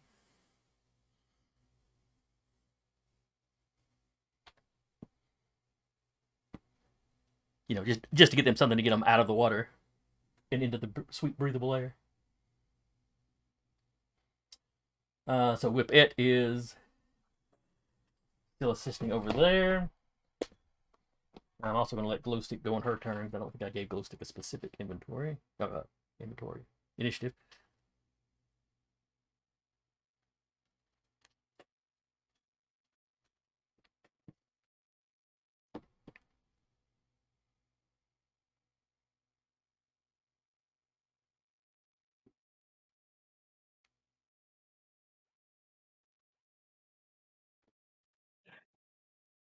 Alright, so Glowstick runs up, and on that leg that's not trapped, she takes out her fighting sticks and just starts kind of wailing on it, you know. She's attacking its knee, basically.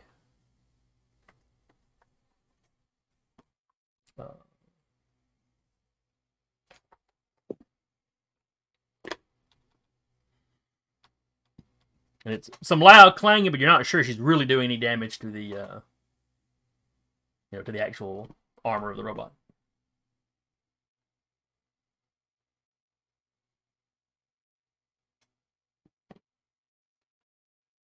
Then it's Majestic 7. She is essentially going to hold her action to assist Boogeyman in any way needed.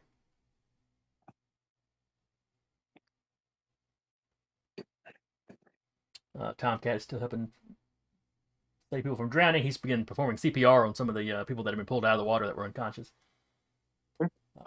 Boogeyman, you're up. Just gonna step back and let her fire that rocket launcher into the maintenance hatch. She steps forward. You hear her fire in the hole, and just half a dozen micro missiles go flying down into the.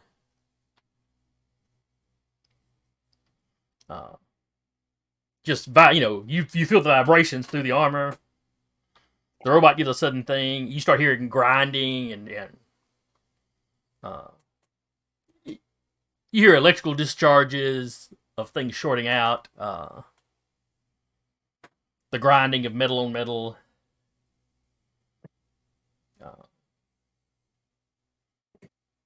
And that arm just sort of goes limp on that side. The hand is still moving and the elbow is still flexing, but it's like it's got no control, no movement at all out of that shoulder now.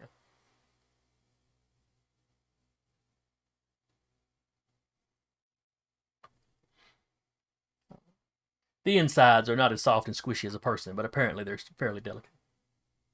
Yep. Or at least they don't take explosive munitions well. So is there anything Boogeyman wants to do? I mean, you moved, but... any action that he wants to take. How much space is there between the actual head and the I guess shoulders / neck area of M13? Like, is it just sort of flat on there like an old robot toy, or is there like, can I actually see a joint under there? The neck has a joint, and then there's kind of armor built up over the joint. So at any kind of distance, it doesn't look like there's much of a gap at all. But from where you're standing, yeah, you could reach an arm in there or something. Of course, if it turned its head wrong or flexed wrong, it might pinch your arm off. Yeah, I mean, you know. Yeah. I'm gonna start whipping up some of my binding foam. Okay. So, explosions behind you. You're whipping through your pockets and pouches and pouring stuff together. Yep. All right, and what level is that? Rank 6. That's a 10. And the difficulty was an 8. So you have your binding foam. All right. Next turn, just gonna toss some under there. See if I can't just seize up its head.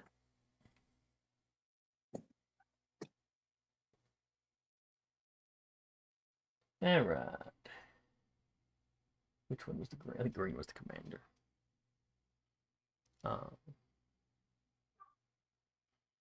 So let's see. Commander flies down.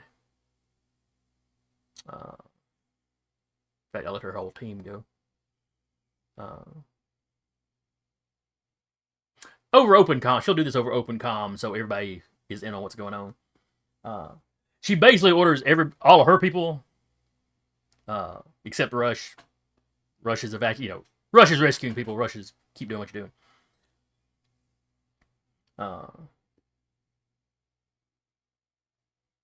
But she wants everybody else working on that same knee glow stick is working on.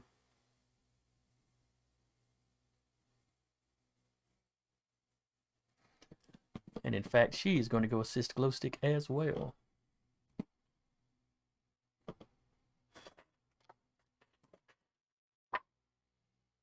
What was her prowess?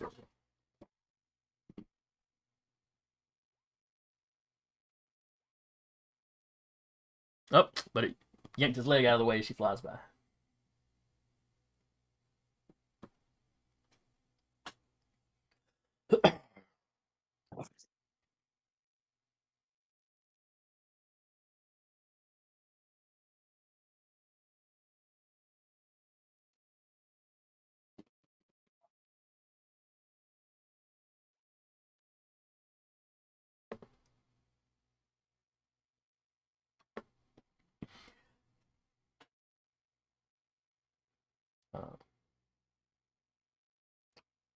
From the other shoulder, Boogeyman, you hear Miss Manhattan, come on, come on.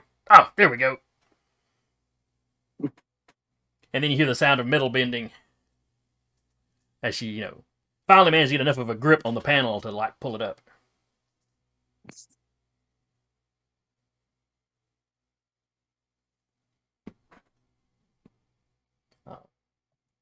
Then she's looking down in there. Oh, yeah, there's all kinds of moving parts in here. And then her eyes start to glow, but she won't be able to fire until next turn. Yep. All right, Influencer, you are laying in the rubble of a warehouse. Yeah, I am going to use my turn to get up. All right, you stand up. You brush yourself off. Maybe still a little impressed at how unhurt you are. I am. I'm like, holy crap. Maybe, just maybe, really hoping that a news crew was on site and got all that. You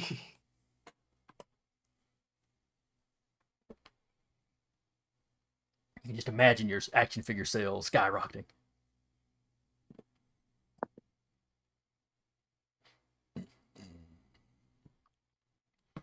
Then it is the robot's turn.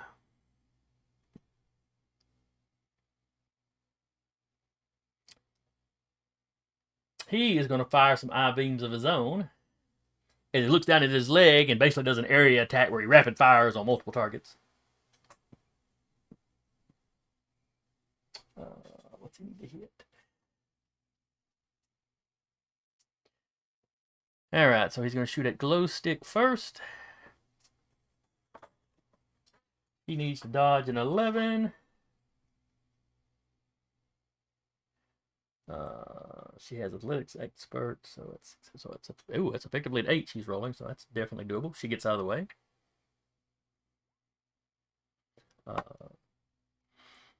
It's going to shoot at, let's see who else was attacking the leg at that point. The commander. Hits the commander, so that's 9 points of damage from the commander to the commander.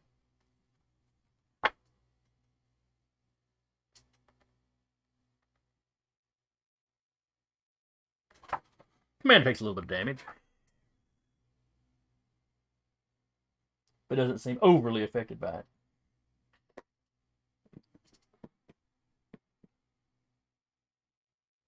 You can't see the stone, but you have to assume that's who he's shooting at. That must be it. That's under the water.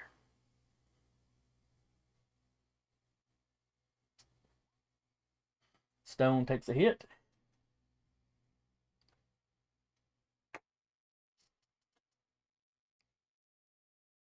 Let's see. The thought, it doesn't really realize it's attacking it yet.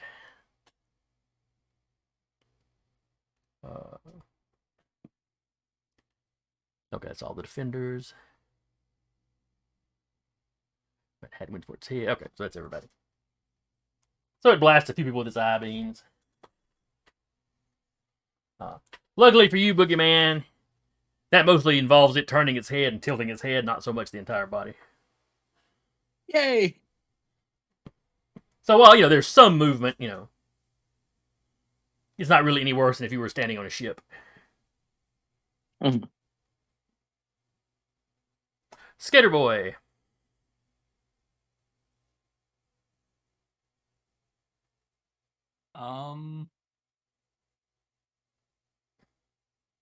Guess I'll. I will calm to Boogeyman. Hey, do you want to be 20 foot tall? Does it have the range to hit me here?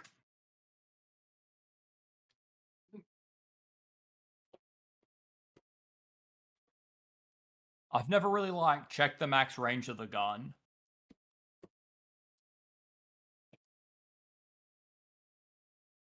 I would, at this distance, I would require a roll to make the hit. But yeah, I would say it could go that far at least. Man, I would like. Oh, yes. Go ahead. Could I provide assistance by making myself an obvious target? That seems perfectly reasonable. It'd be your action, though. It'd be your next action. Sure, why not? Yeah, let's do it.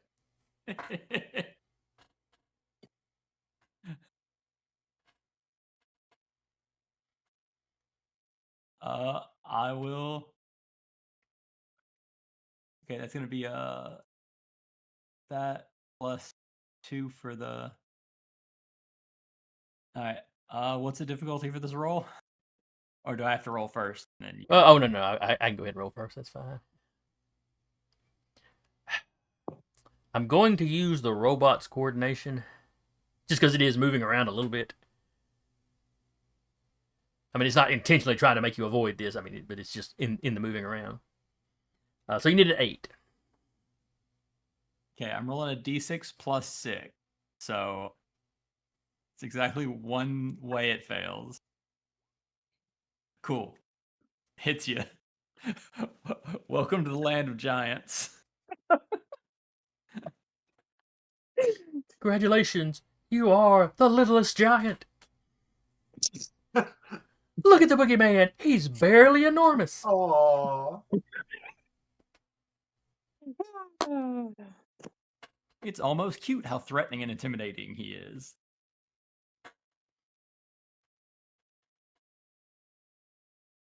Hill giants are still hill giants. Now it is much harder to stand on his shoulder now. Yeah, I imagine I'm basically just hanging off onto his back like a monkey. Or, yes, you could be hanging off his back like a monkey. That would be fine. Or you could be sitting on his shoulder, like somebody riding a mechanical bull. Like You know what? Sure, let's go with E- that. either petulant option is child acceptable. Just beating on him. Either is acceptable.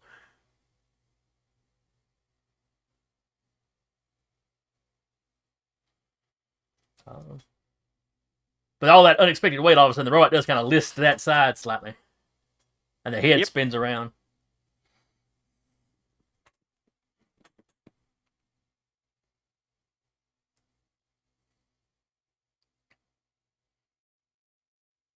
Okay,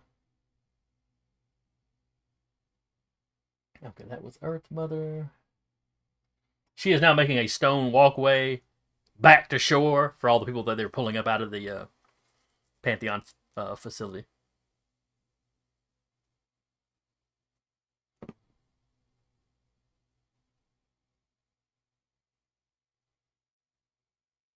Whippet is doing CPR on a couple of the people that had that were drowning when they pulled them out.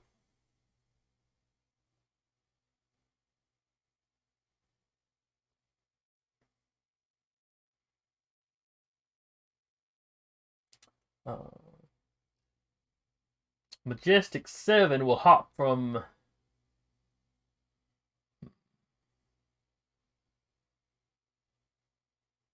What will she do, actually?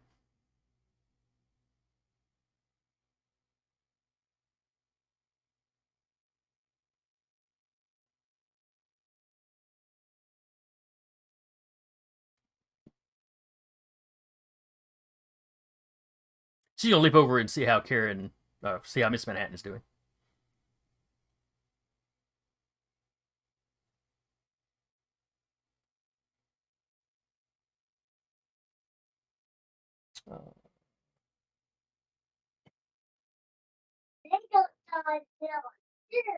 Mm-hmm. Pink was, I think, close to... No, Pink was. I think I may be getting glow stick in the Manhattans. I may be switching them around in the initiative order. That's what I get for using generic tokens. So anyway, Majestic 7 jumps over that other shoulder. And then Boogie, you see her firing her micro missiles down into that shoulder as Miss Manhattan lights up the shoulder with fires into the shoulder with her eye beams. And the right gives another little shoulder, and that's another arm that goes limp.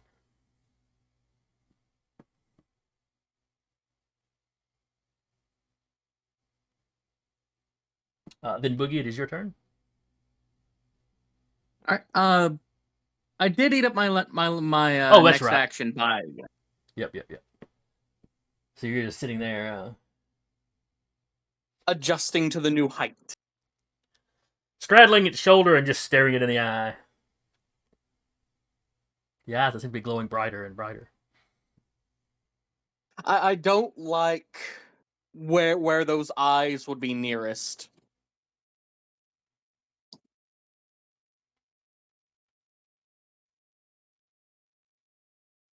Oh, come on. You ever wanted to sing soprano?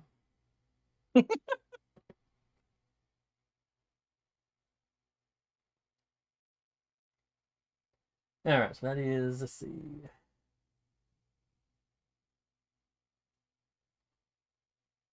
Oh no, Miss Manhattan had her own initiative order. Oops, I let her go too early. I will.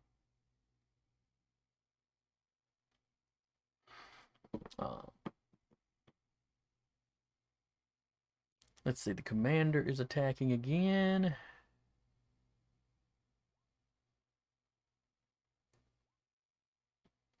And misses. She's really not being impressed with this battle. Influencer, you are on your feet, ready for action. Okay, I am. I'm going for that belt buckle with a punch. Okay. And I am going to burn my 1 determination point.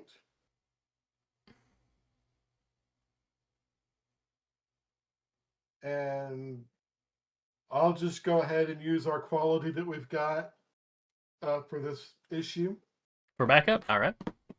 Yep. So what are you trying to That's gonna accomplish?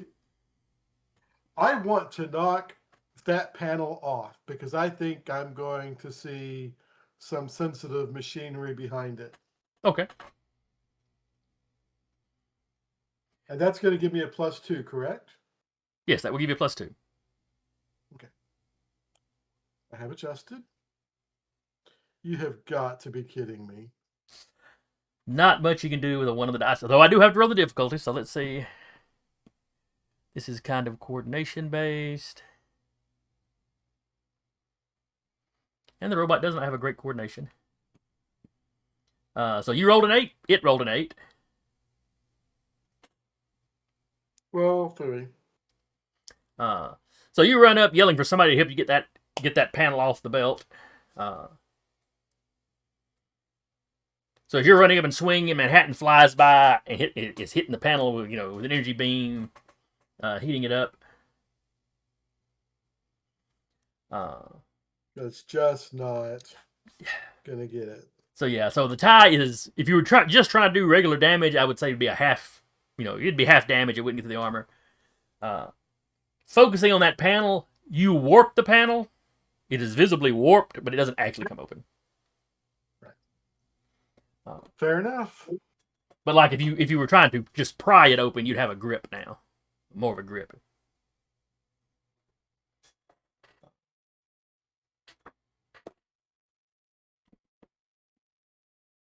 Then it's the robot.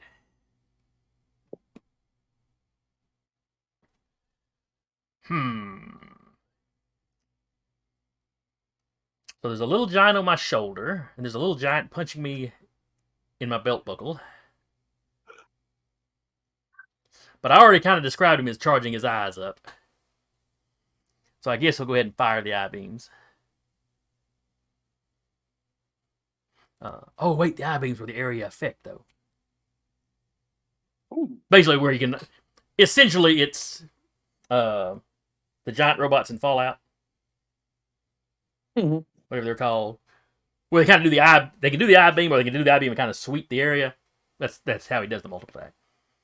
So he's going to sweep the area, basically blasting Boogeyman and then whipping the beams down towards the influencer. So effectively just making an attack against the both of you. Boogeyman first. Need to dodge a 10. All right. Would I be taking any penalties because I'm just point blank on this guy?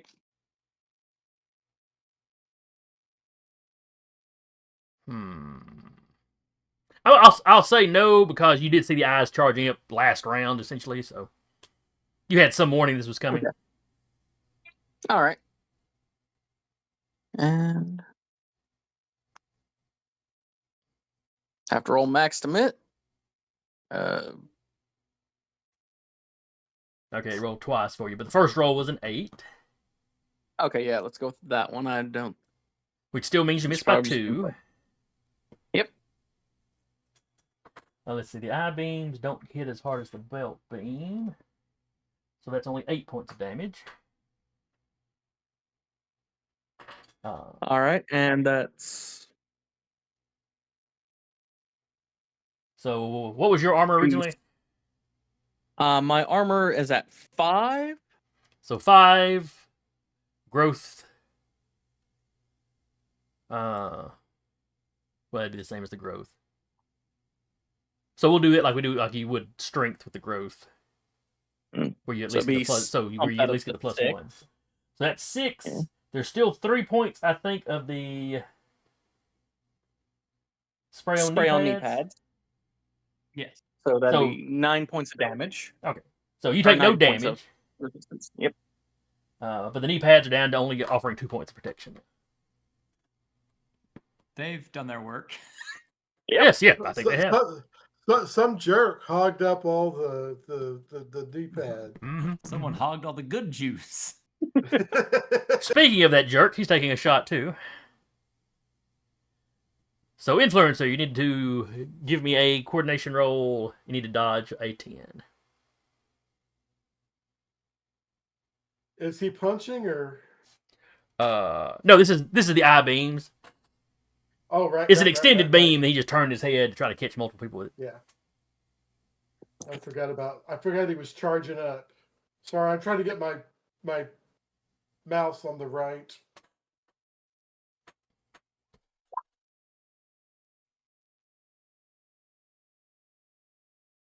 All right, so you need to beat a 10. You got a 7. The dice are not with me today. The eye beams sweep across you two, so that's 8 points of damage.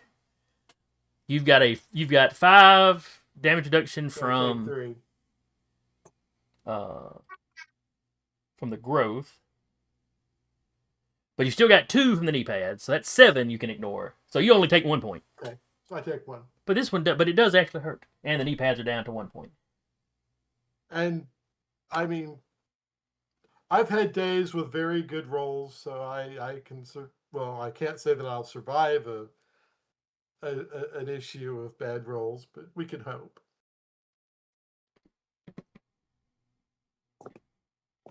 Skater Boy.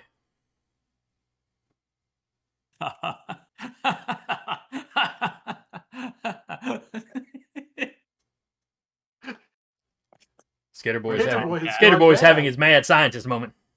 Where's Tomcat? Tomcat's getting big.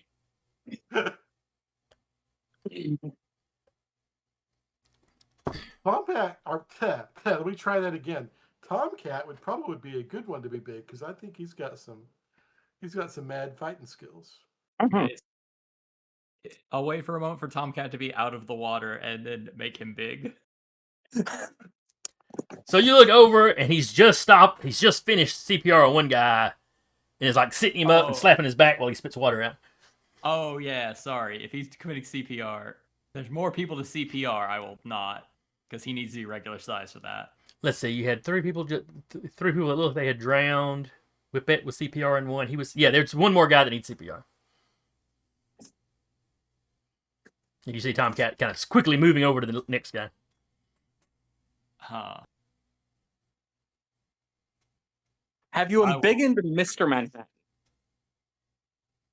I will point at Mr. Manhattan. Do you warn him ahead of time or just zap him with it? Yeah, I'll tell him, hey, like, your turn if you want to be like 14 feet taller. Over the comments here. Yeah, I want to be big. I point. I love mixing magic with science and just shoot the gun into Mr. Manhattan. So you now have a 20-foot Mr. Manhattan.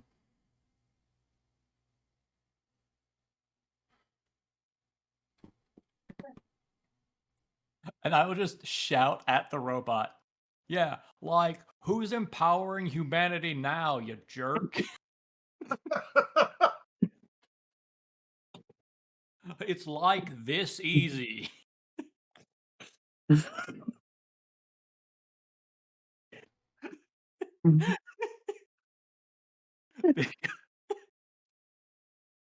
I'm for some reason having so much fun my entire turn just making people giant. I'm so sorry. I'm just picturing Rick from that episode where he opens up a decursing shop to spite the devil. Oh, yeah.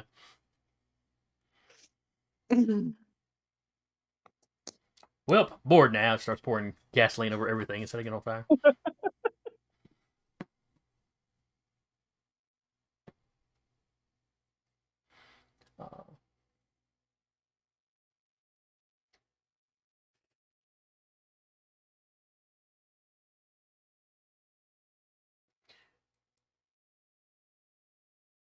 All right, so you see Earth Mother drops down into the hole. Over the comms, you're saying, I'm going to explore this facility and see what was going on. And if there's anybody else down here that needs assistance. Sounds like a good plan. Oh, I could have had her be 20 foot tall. Bad. Oh. Also, back on the shore, Scatterboy, you'd probably notice this first. But, you have some spear vehicles showing up. They are keeping well back. They are not coming right up to the shoreline, where the fights might possibly spill out to. And of course, there are police in the area.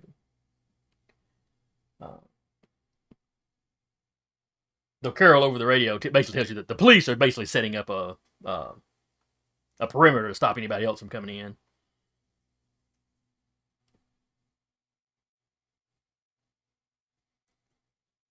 A bunch of the folk around the robot's one leg are working it over.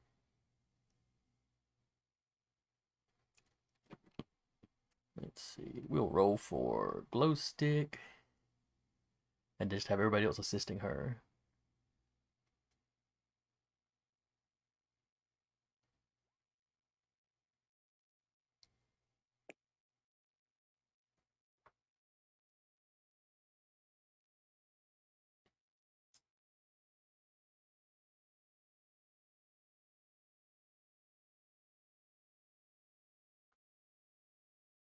Ooh, she actually does a little damage. She actually does a point of damage. Well, all of them working together, managed to do a point of damage to the robot.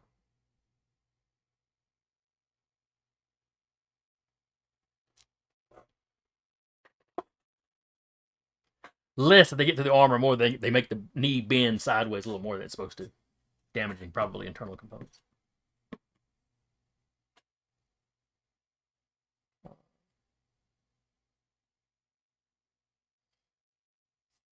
Whiphead is dragging one of the people she CPR'd towards the shore.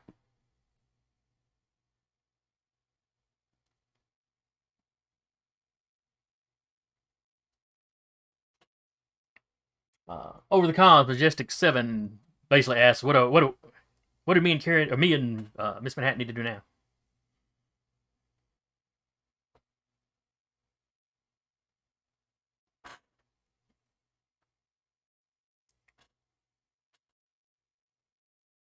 I'm sorry, who was that aimed at? I was being asked a question. Oh, Majestic 7 just said that over the radio.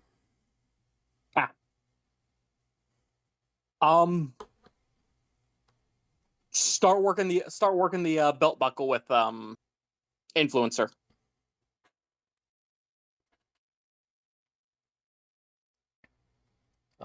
Roger that.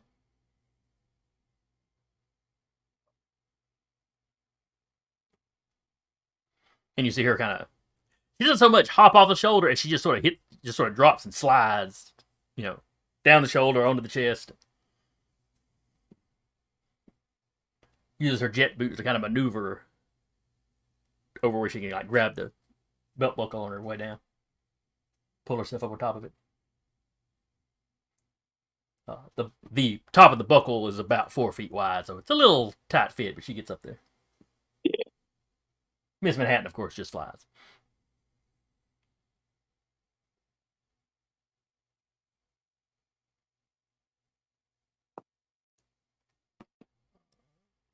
And Boogeyman, we are back to you.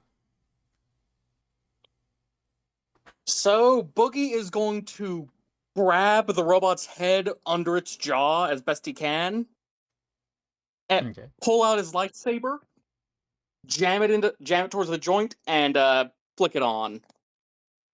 Okay. Now, is the lightsaber larger than it used to be? I'm assuming that everything y'all are holding grows. All right. The exception being the growing. There'd be a lot of problems.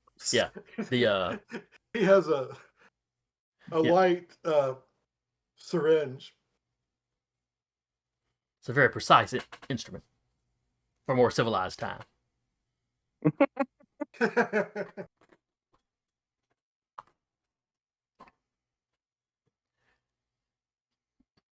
All right, go ahead and make your attack roll. I'm going to give the robot a +2 to dodge because you're going for that very specific area. Sure. But if you hit, you will ignore its armor. Awesome.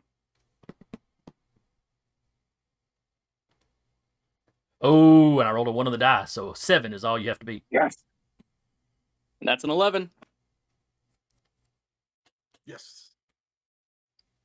All right, so that is 6 points of damage. 6 points damage. You beat it by 4.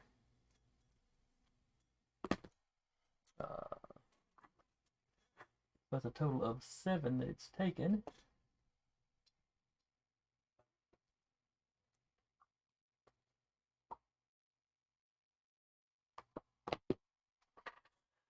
So there's lots of sounds of shorting out, and you see the head kind of twitch. You hear the head kind of as you pull the blade out, the head kind of gives this little repeated jerk, and you can hear the grinding of gears and motors inside there. You think it's trying to turn its head, maybe to look at you or something, but it seems to be limited on how much it can turn its head now. It won't be doing any more of those sweeping area attacks. It may, it can still blast with its eyes, but it's just going to be blasting kind of straight forward as to where it's facing.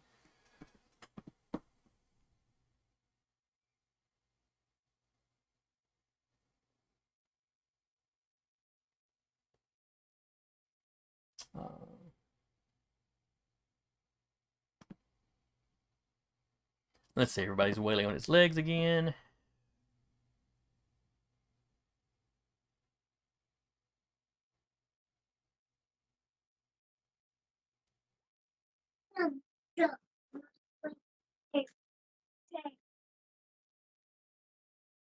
That is another point of damage that gets through then.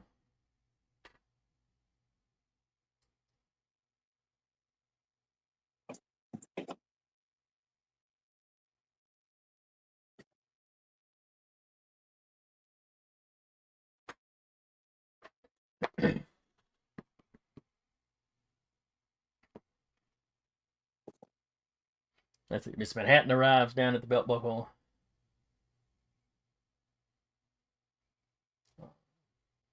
Her Majestic are going to try to pry the top off.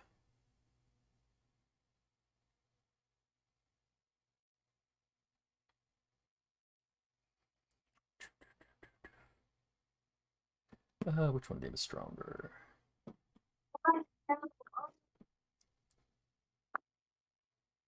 Oh, they're the same strength, so it doesn't really matter who's helping who.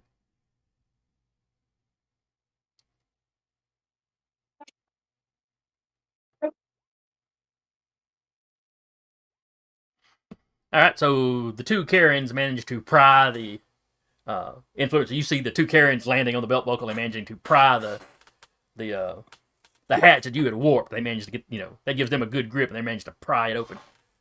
Excellent. And for clarification, because I'm pretty sure this is going to be an issue, I have grown.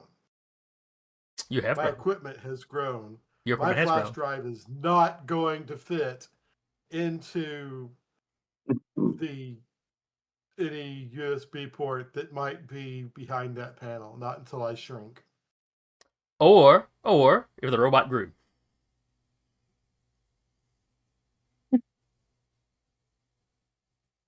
Fair enough.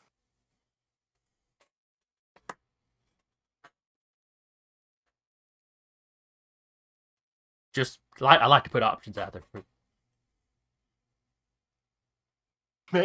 Maybe not an option we should choose, but it's out there.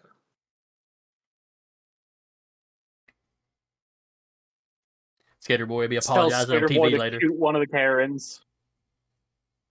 And shoves them out of the way just as Skater Boy fires the beam accidentally. I've been tempted to have the robot try to interpose the next time he grows somebody.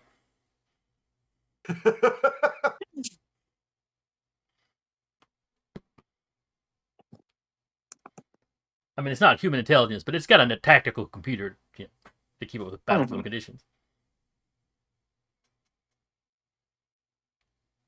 All right, next up is the influencer. Okay. Well, the panel's off. I can't really do much, and I really don't want to destroy what's behind that panel because we need that information. Even if I just started pulling wires, there's not going to be the drive's not going to be powered to download anything. So I guess I will just do a standard punch again. See if I can hit it. Okay.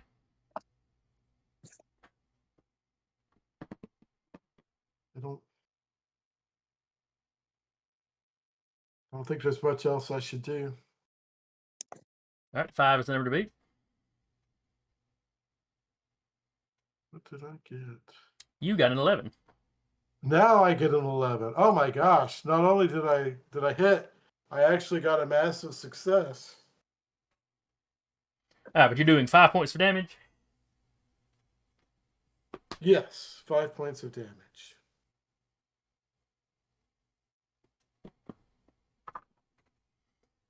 All right.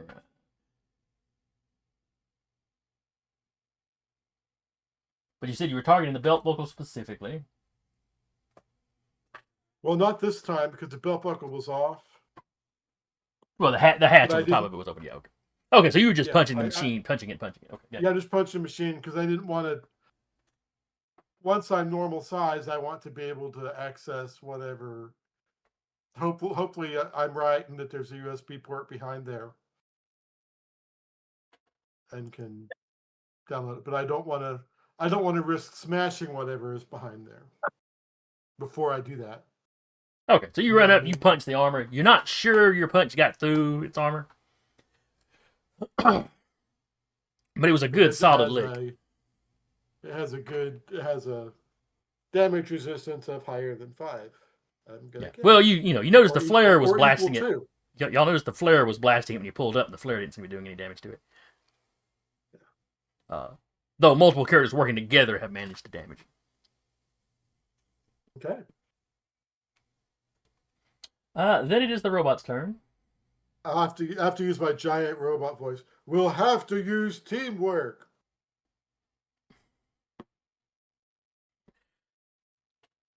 And the half a dozen characters or more that have been working the knee together.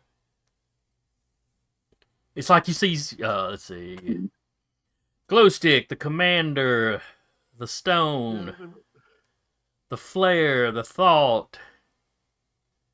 I guess that was all. So yeah, 5 heads kind of turned towards you like, what do you think we're doing? It's like you stupid ass. You know, he just said that because the cameras, in case there's cameras around.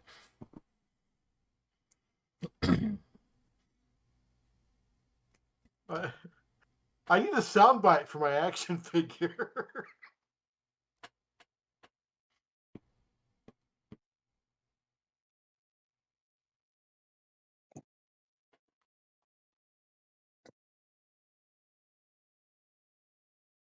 All right, it is the robot's go.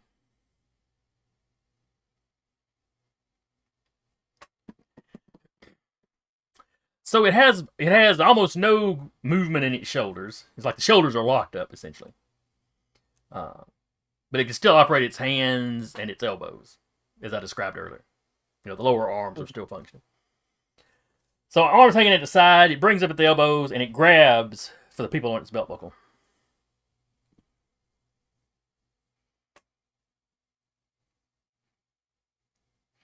Specifically grabbing for Majestic 7.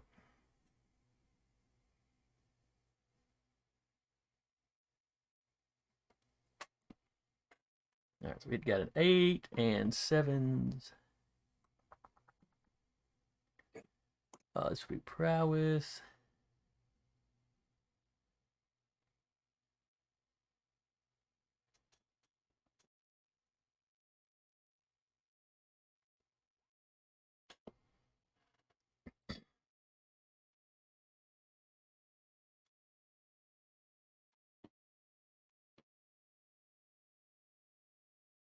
Oh wait, it's got a rest. That should be one higher. So it got 9 versus her 7.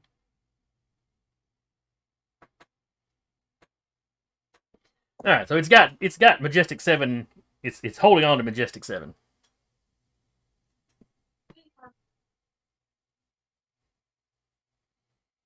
Got her in a partial hold. Skater Boy.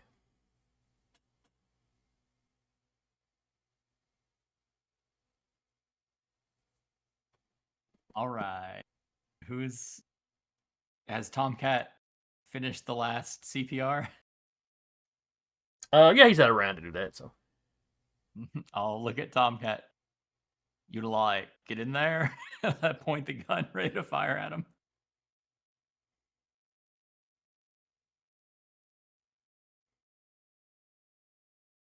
Yeah, let her rip. I'll shoot Tomcat with it. This guy's a real good sport. He's used all the tech I've ever given him.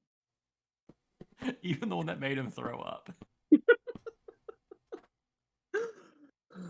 He grows up big, glances at himself. Oh, good. I was afraid it's going to turn me green, and it dives into the water.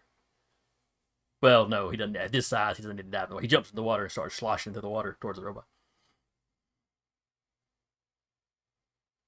So we've got a 20-foot Manhattan, a 20-foot Commander, a 20-foot Glow Stick, and a 20-foot Tomcat now. And an influencer and a Oh, yes, and influencer. man. So we have 6 20-foot characters.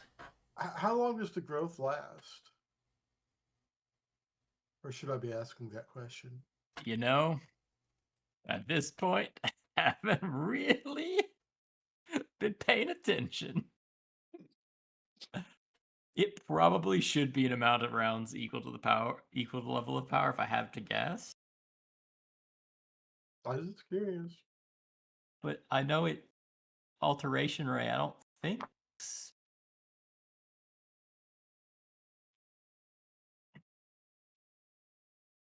Let me look at the growth power because the alteration ray does not specify. Facebook. What about great power?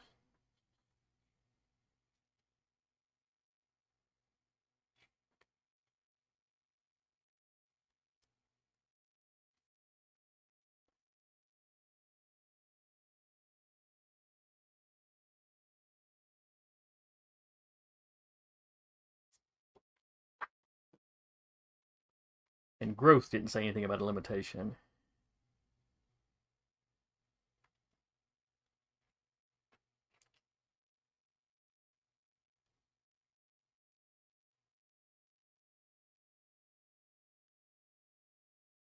It may stay on until it's until it's deactivated.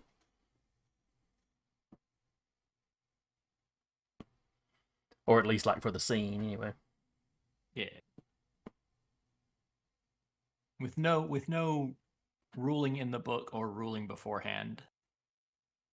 Yeah, we'll just say the scene. Or since Skater Boy has got the device, I would say he could deactivate it on people as he wishes.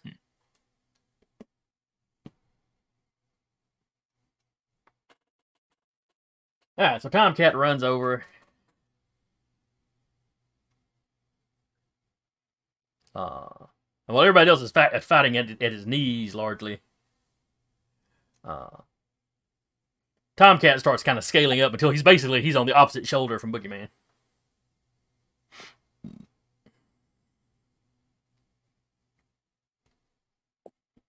Let me see. Did he have any super strength?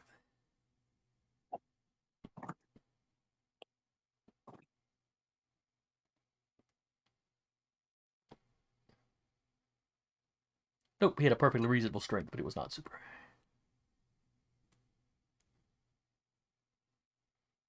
So, he gives the robot a punch when he gets up there, but then he looks over at Boogeyman and is like, yeah, I don't think straight punching it's going to do it.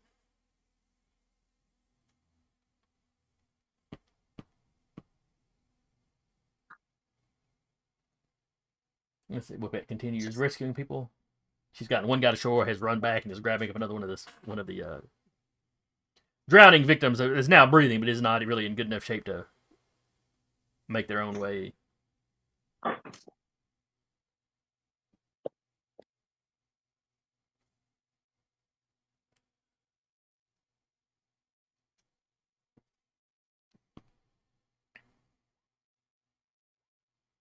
Majestic 7 tries to get loose from the hold she's in and fails.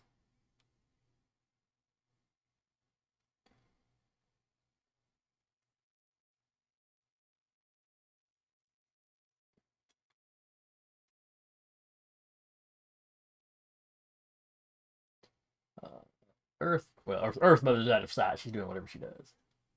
And we're back to Boogeyman.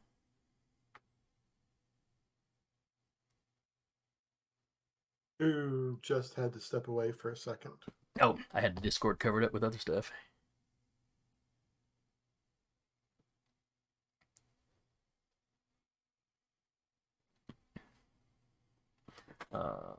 Boogeyman finds a way to knock Majestic 13's head off.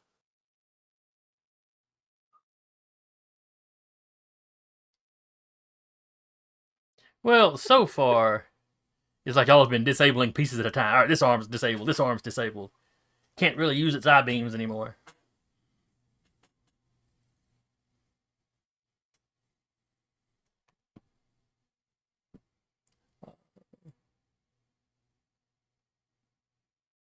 We'll skip past Boogie and come back then. I'm back. Oh, never mind then. Sorry about that. No, no problem. Boogie, you're up. Tomcat is on the opposite shoulder from you. Seeing M7 still in the thing's grip, Boogie's going to leap off its shoulder and try to cut its arm off at the shoulder. Okay.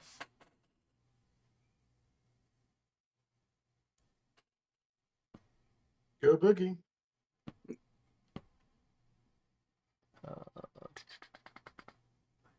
Or at the elbow, excuse me. Gotcha.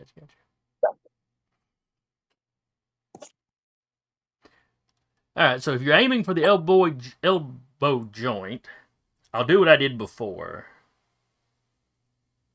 where I'll give the robot a bonus to its prowess. But if you still succeed, then we'll ignore its armor, and you can get the dramatic limb lopping. I mean, why have a lightsaber if you're not going to lop off limbs? Exactly. All right, so you rolled an 11. Ooh, and I rolled a 1 on the die, so that only came out to a 7. Nice. Excellent. So yeah, you slice the elbow. The forearm and hand drops into the water.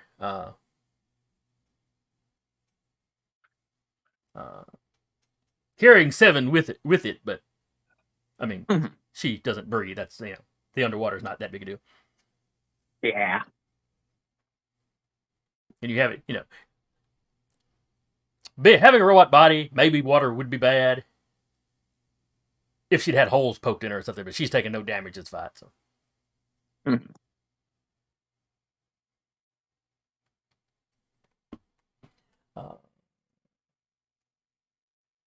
All the people on the leg are working together again.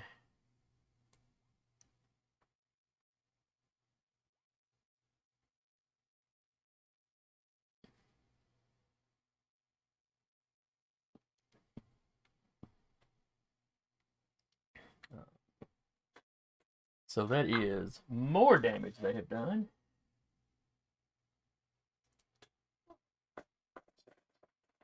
That leg is really starting to look like that knee area is really starting to look like it's taking some damage.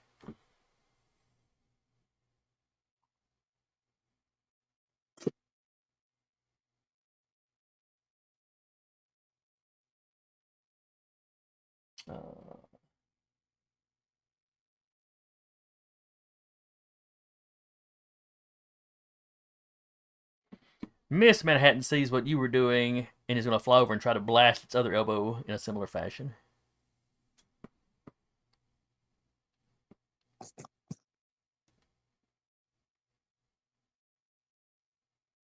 Let's see, that's her coordination.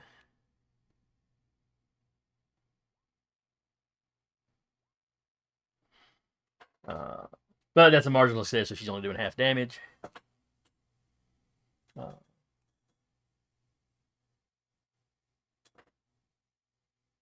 But I will say that's half damage that ignores its armor, because she did technically succeed.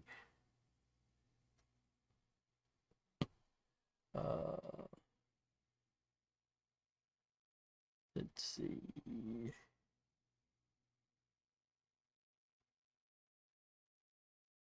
So 3 points.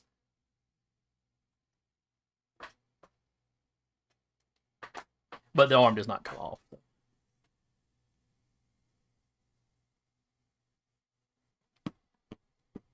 Influencer.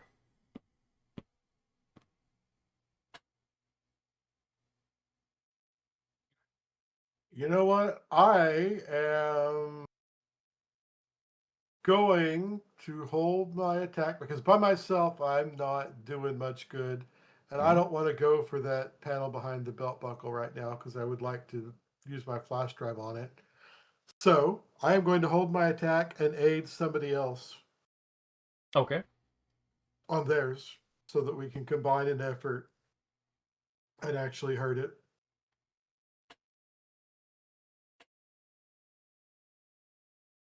Someone who might get better rolls than me.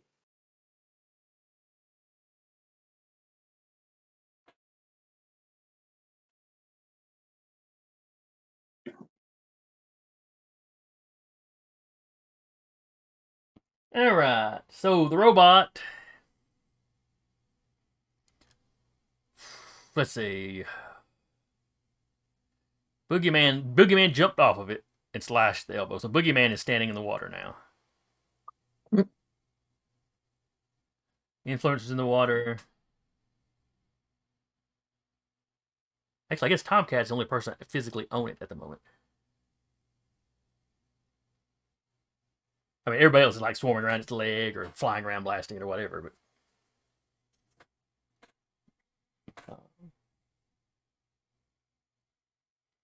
so it charges up the belt for another blast.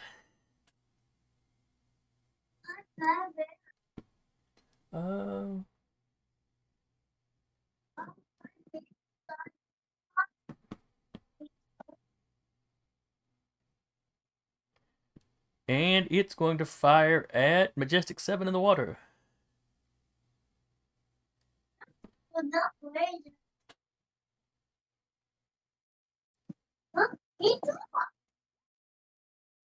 Minimum roll, so let's see, her coordination is a 4. She's still in a partial hold from the hand, so that gives her -2.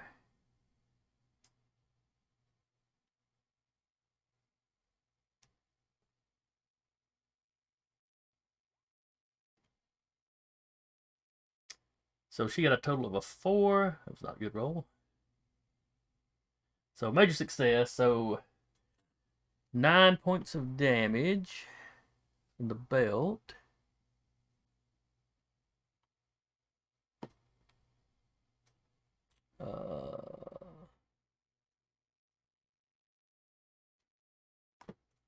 Minus her resistance, of course.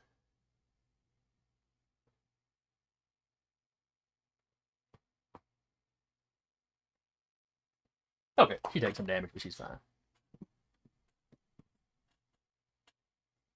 Scatterboy.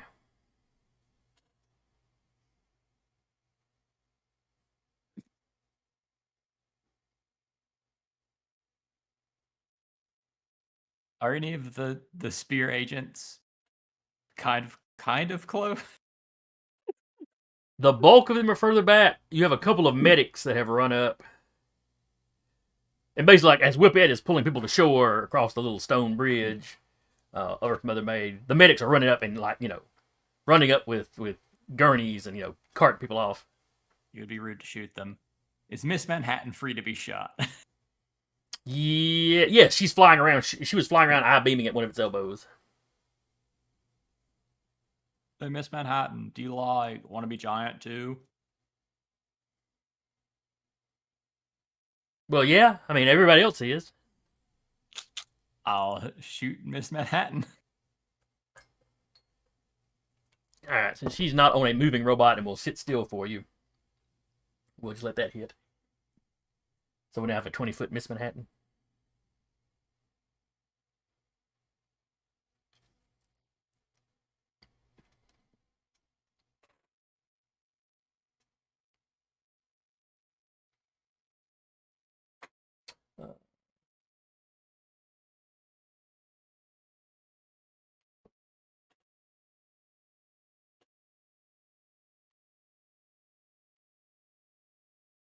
And then she will.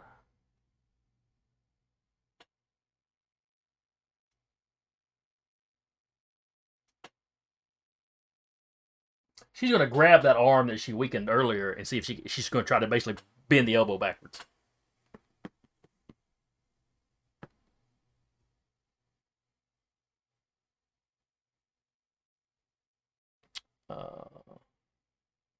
So her prowess plus martial arts.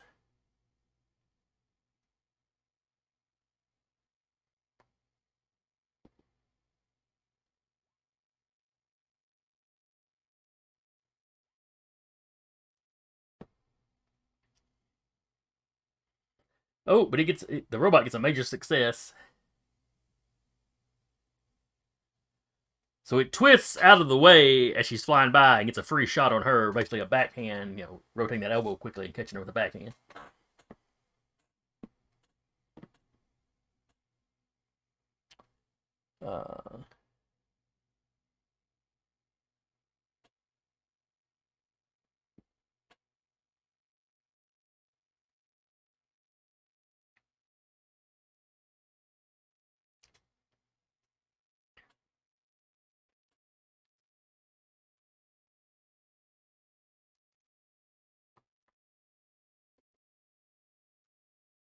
Ooh, that was quite a shot. So it kind of baps her off, and she arcs off and lands in the water closer to the shore.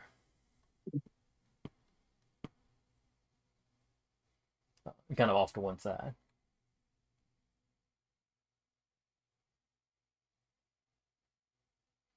Let's see what medics continue to help the medics. Majestic 7 is going to try to get out of the grip of the disembodied hand. Wow, she max rolls, but the disembodied hand max rolls as well. So she's still in a partial hold.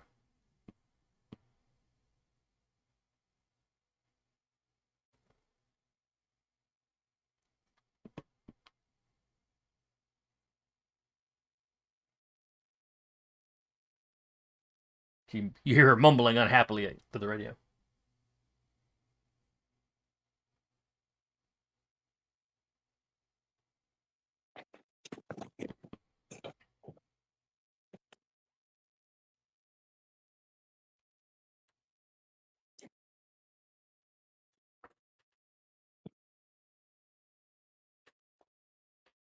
The people swarming around the knee continue to damage the knee. Boogeyman, you are standing in the water with your giant self and your giant lightsaber. At that size, some might even call it a blazing sword. I could stab for the thing, but I think instead I'm gonna try and fish out the severed arm. Okay. That's no problem. You reach down, you pick it up. Status check. I'm fine. I just can't get my leg loose. And you see, the hand basically had her by one leg. It's like the fingers have locked in place, and where a living arm, muscles and stuff would have loosened up when severed. She's basically got both of her hands. She's pushing on one of the fingers, trying to get it loose. Yeah, I'm gonna just deactivate the lightsaber, take a step back, and I suppose try and pry it. And if that doesn't work, assist her on her next turn to get free. Okay.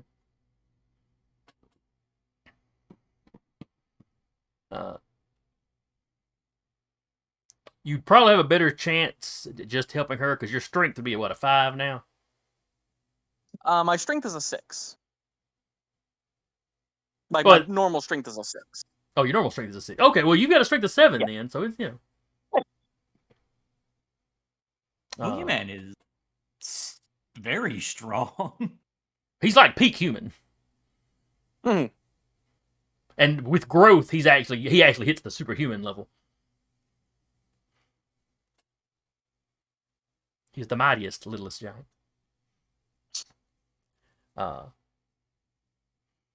Okay, so do you want to use your strength?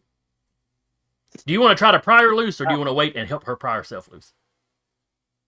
I think I'll go and try and pry her loose right now. All right. So you roll your strength versus the machine's strength. All right. Need to beat a 14. Roll the set up. Yep, that's an impossible for me to beat, even with that 7. Yep. That wasn't a max roll for the machine, but it was 5 on the dice. Yep. So yeah, it's got quite a grip there.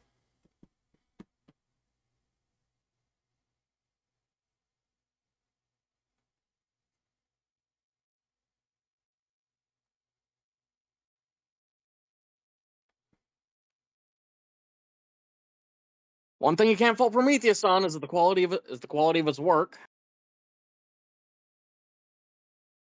True. But you said it was like under some circumstances, I would take that as a compliment.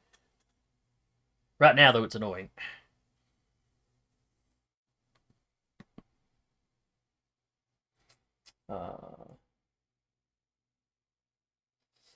Miss Manhattan flies over and is going to try to, she gets out of the water, dusts. Well, she was knocked prone, so she had to spend this round getting up. So you see her get up, kind of wobbly, but get up out of the water.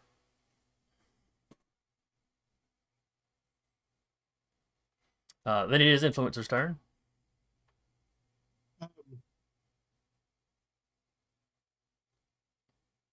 I'm not strong enough to do anything. I'm just going to have to keep helping assist people with their attacks. Okay.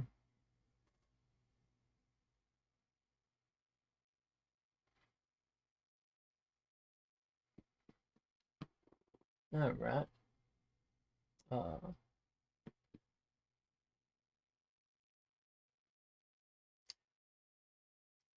All right, so you step over and all the people swarming the knee. You'll be helping them, I guess.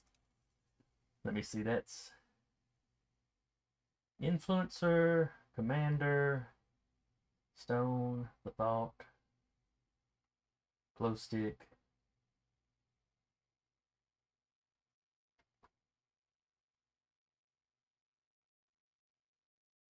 Tomcat will drop down and help.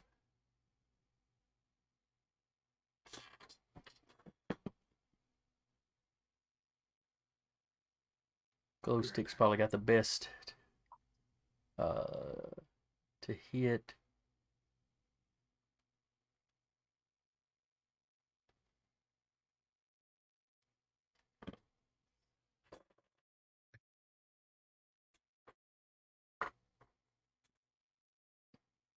Wow, all combined, that'll get y'all up to 9 damage.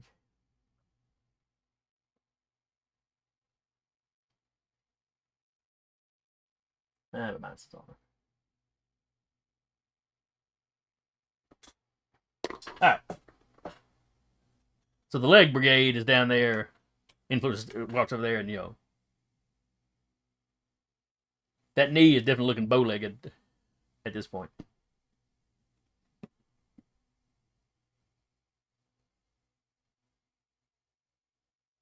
Let's see. Robots go.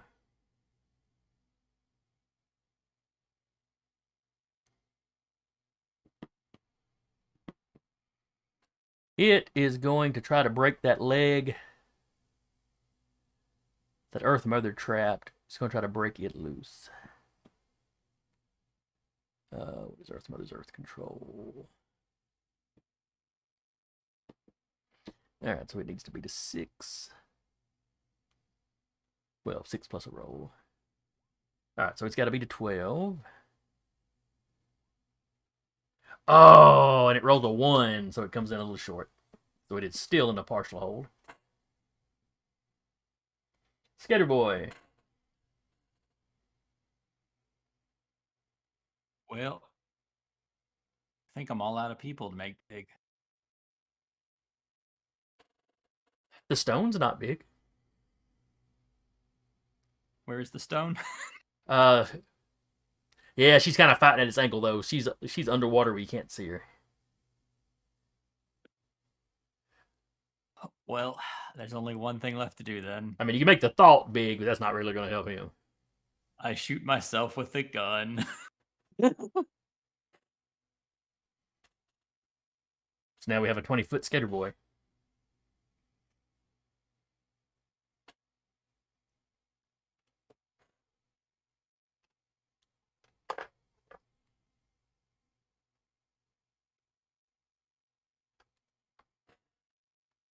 All right, do you move forward? Because you still have your movement. Yes, I will move into melee range with the robot. Were you holding your skateboard at the time, or was it on the ground next to you?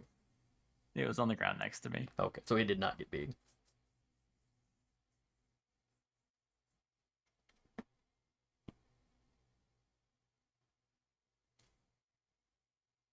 All right, I already had all of them. Roll. Lupita's doing her rescue thing, coordinating with the police and the Spear agents.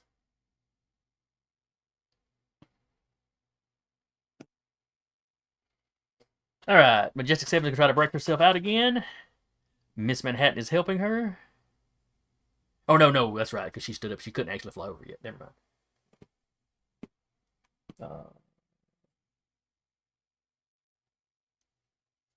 In that case, does she want to wait?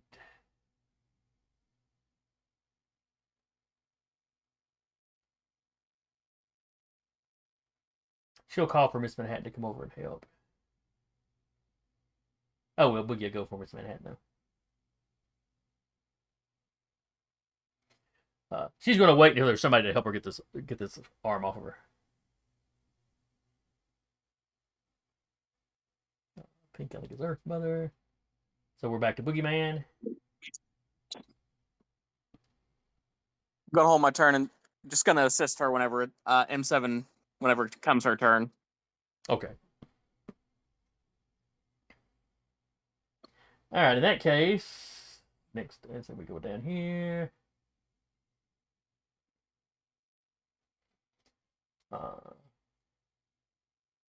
So yeah, she called M7 calls Manhattan over, Miss Manhattan over, and we'll try to break herself loose. So she's got Boogeyman and Miss Manhattan helping.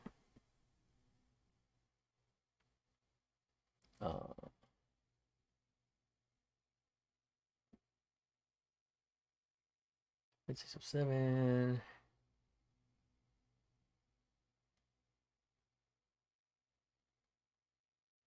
Well, actually, 2 people doesn't really help me any more than 1.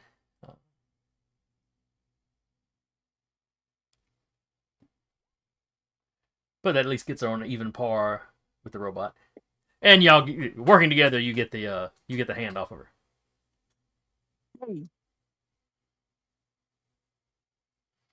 She's like checking her leg for damage and nothing but some scuffs on the armor.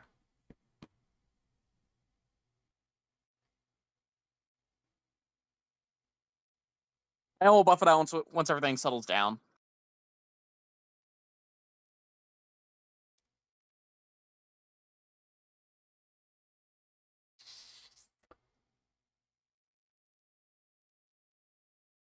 Miss Manhattan looks over at 7 and goes, "See, he's going to give you a good buffing," and flies off.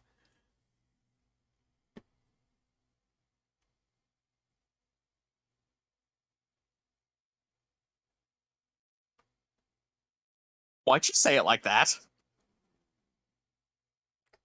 I don't know.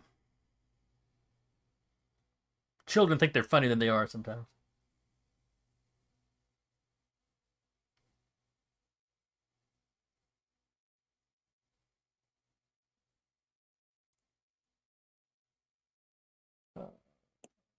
Guess that's all she can do. Boogie was helping. Miss Manhattan helped. Influencer. Oh yeah, you were. Oh, we're back to you. Okay. Yeah. And I'm just letting that whole swarm on the leg go when you go now. In fact, I'm gonna let you make the roll. Are we sure we want me to do that? I'm quite sure. Just a standard D6. Yeah, y'all are basically. Oh, attacking. come on. Boo. I'm sorry. So a total of a 7. We've been because I've been using glow sticks to attack. Versus the Rubit. You get a 9, so no damage this go around.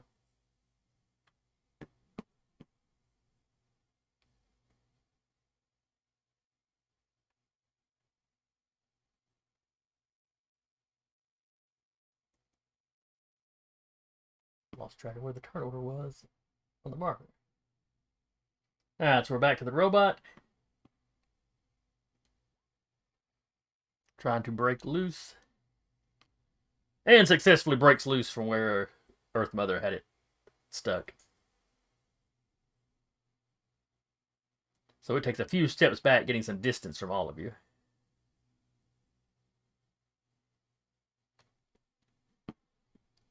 But that's all it can do for the round. Alright, it's 4 o'clock.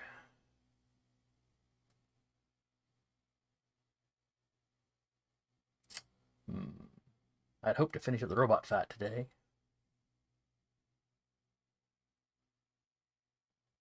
I'm good running a little bit over if everyone I else am is. too. Okay, we'll keep going at least another round or two. If it goes much further than that, we may have to call it. But y'all have worn this sucker down pretty good.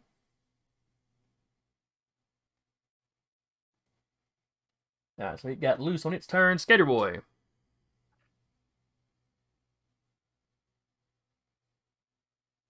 I will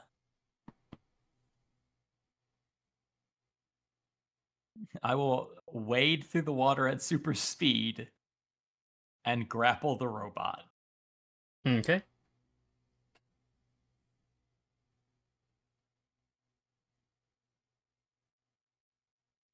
And I will use probability control for good luck on it.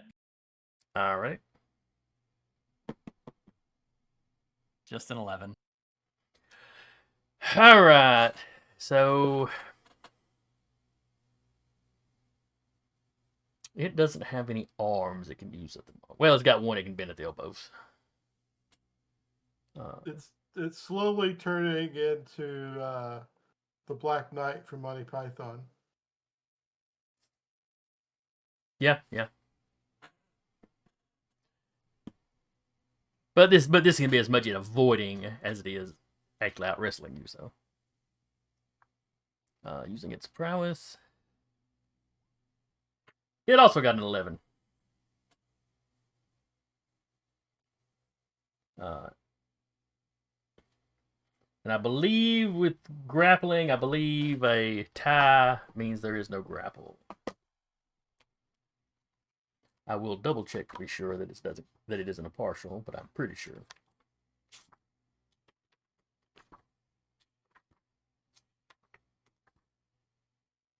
Wrestling.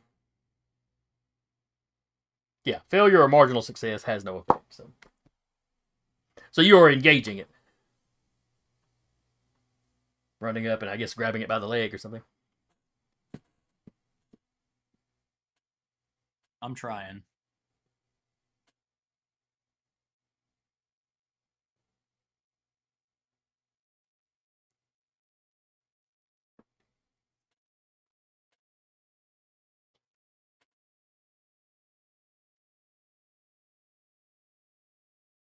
All right, Majestic 7's turn.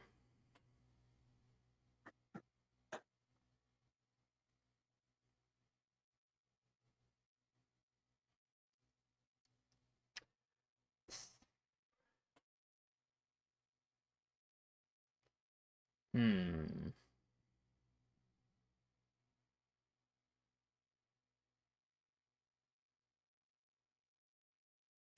She doesn't seem to know what to do. Yeah. Not because I can't think of what she should do. So she's going to wait to assist, anybody that needs assistance for the rest of the round. Boogeyman, you're up.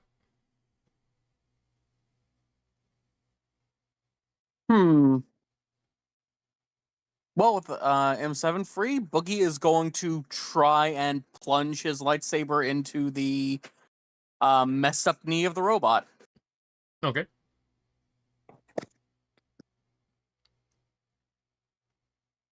So are you using her help to hit or for damage? Let's go for damage. Okay.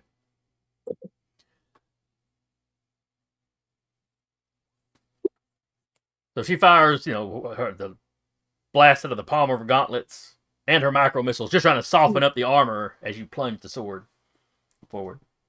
That's a 9.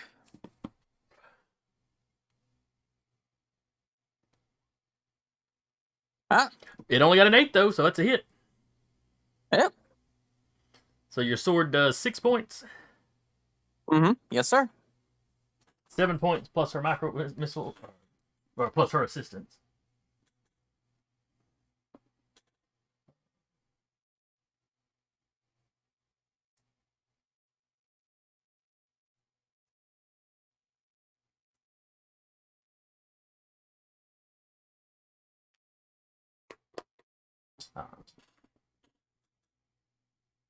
So you stab into the knee, it yanks its leg back. You didn't penetrate too deep. You definitely did some damage, and then as it yanks its leg back, you leave a kind of a burnt scar across the armor.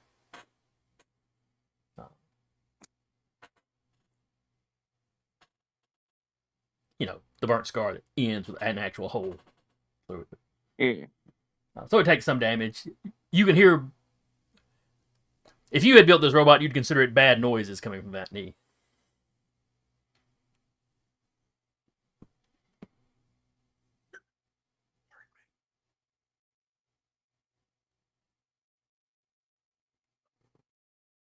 Back down to the influencer and his gang of folk. Yeah. I like I said, I'm going to hold and assist somebody else because my punches are not going to cut it. All right, go ahead and give me a dice roll. I certainly shall. A little bit better. A little bit better, yes. Let's see, so that gets her. That so if we're using glow sticks to hit, that's got y'all at a 9.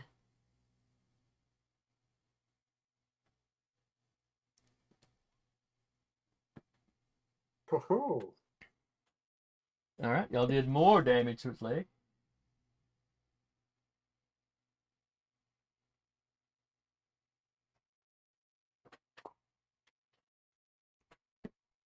Then it's the robot's turn.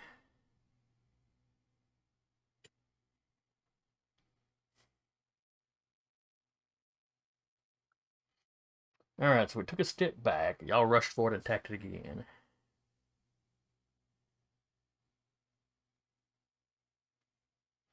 It doesn't have good use of its... Well, it's missing one arm at the elbow. It doesn't really have good use of the other one.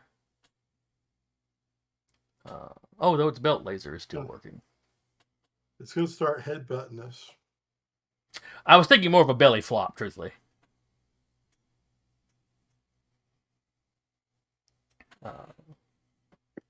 Let's see.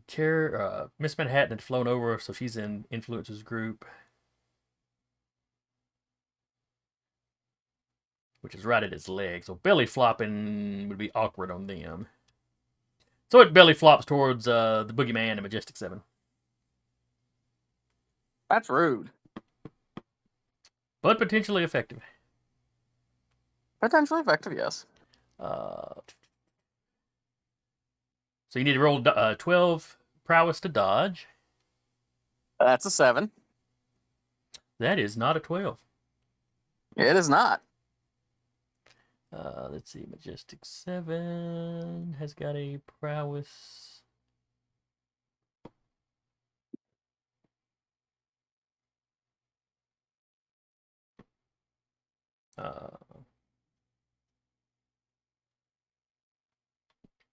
So she got a 7.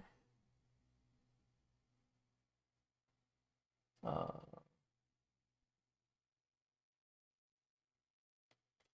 right, so Boogeyman, you take 9 points of damage. Oof. You use up the last point of the spray on knee pads. So it's whatever your armor is, or your damage reduction is. So 5, 6, so that'd be 3 damage? That sounds about right.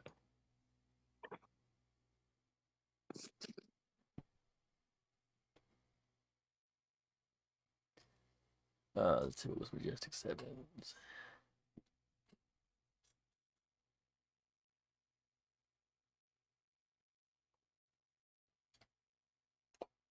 All right, so both of y'all are knocked. Y'all are underwater with this giant robot laying on top of you now. Not fun. Not at all. Oh yeah, that was a major success against both of you.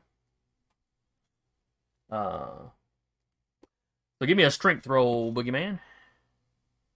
All right. Need to beat a 13. So that'd be an 8. All right, so you're definitely not helped. prone under this thing.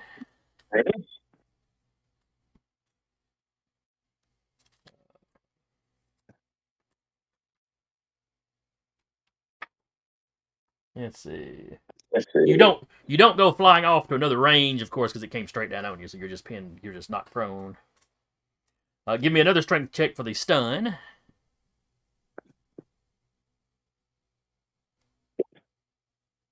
And that'd be a 12. Oh, only had to beat a 10, so you're not unconscious at least. Thank God. All right, let's see. 13. Rolling for 13. Rolling for 7. Oh, she's not pinned. Or not, she took the hit, but was not knocked prone, She got loose from it. And then for the stun, though.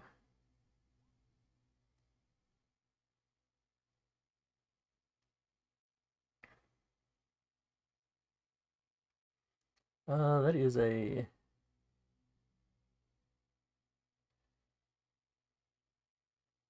massive.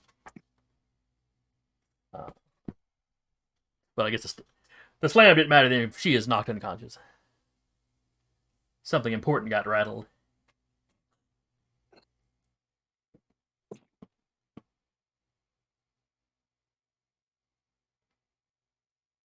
Skater Boy.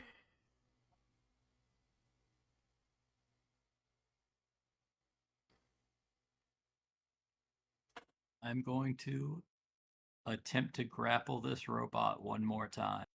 Okay. Using my determination. I can hang with anyone. Okay. Because this is wrestling a giant robot is a superhero activity. No one will tell me it's not. No, that's beyond question. 14. All right, for wrestling, it uses its... I don't think I used its strength last time. I think I used its coordination. Or prowess, rather. I think was the proper... Yeah, I think that was the proper... Escaping can be, I think, coordination or strength. Yeah. Or not coordination, prowess or strength. It got a 12, which is not a 14, so you've got it in a partial hold. I'm just holding its good leg.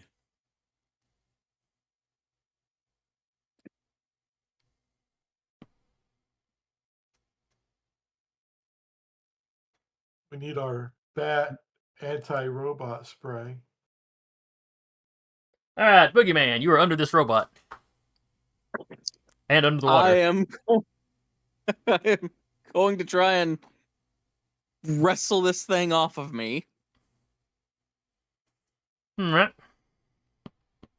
Would athletics give me a bonus to just like trying to get myself some leverage to push it off? I'll allow it. Right.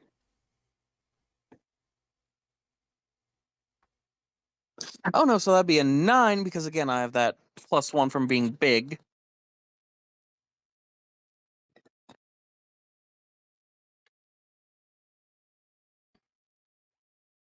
It's 14. Oh, and it only got a 10. You are out from under it. Yay! You know, a combination of you lifting it slightly, but also pressing yourself down in the mud. You know, where you can kind of slide out from under it. The important thing is, though, you're loose.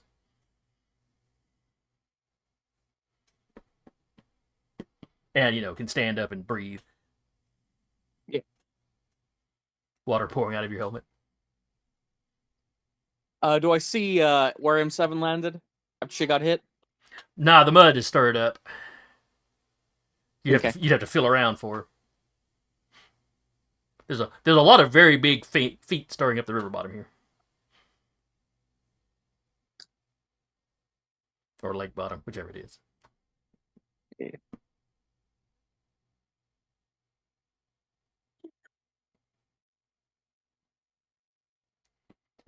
All right, influencer. What do you and your squad do? I'm trying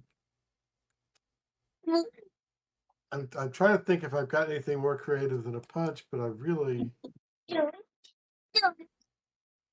Well, you see Skater Boy wrestling it. There's a bunch of 20-foot tall people in your squad. yeah. I wonder if we can grab the head. I am not a wrestler, but maybe we got somebody in the group that is. Possible. Glowstick and the commander would both know how to wrestle, I think. Okay. Let's Just try her and for being a pull the martial head artist. off. The commander's a grappler or Yeah. melee type. So I said, well, let's try and grab the head. Maybe we can pull it off. I don't know that would stop the robot, but it might. all right, so that's I did you roll twice? did not mean to roll twice. I'm sorry. It's a couple of y'all have had it double rolling for you, so it may just be sensitive today. But the 3 was the first one you rolled, so 3, and we've been using glowstick 6, so that's a total of a 9. So this is not versus the robot's strength, but versus its coordination, or prowess rather. Sorry, prowess.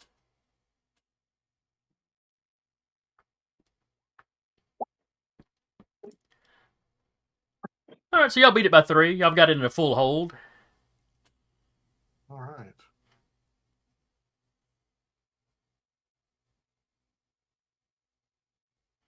You know, one of you sitting on its neck, you know, holding the head from that angle. The commander's got the top of the head. You know, a couple of you on the sides.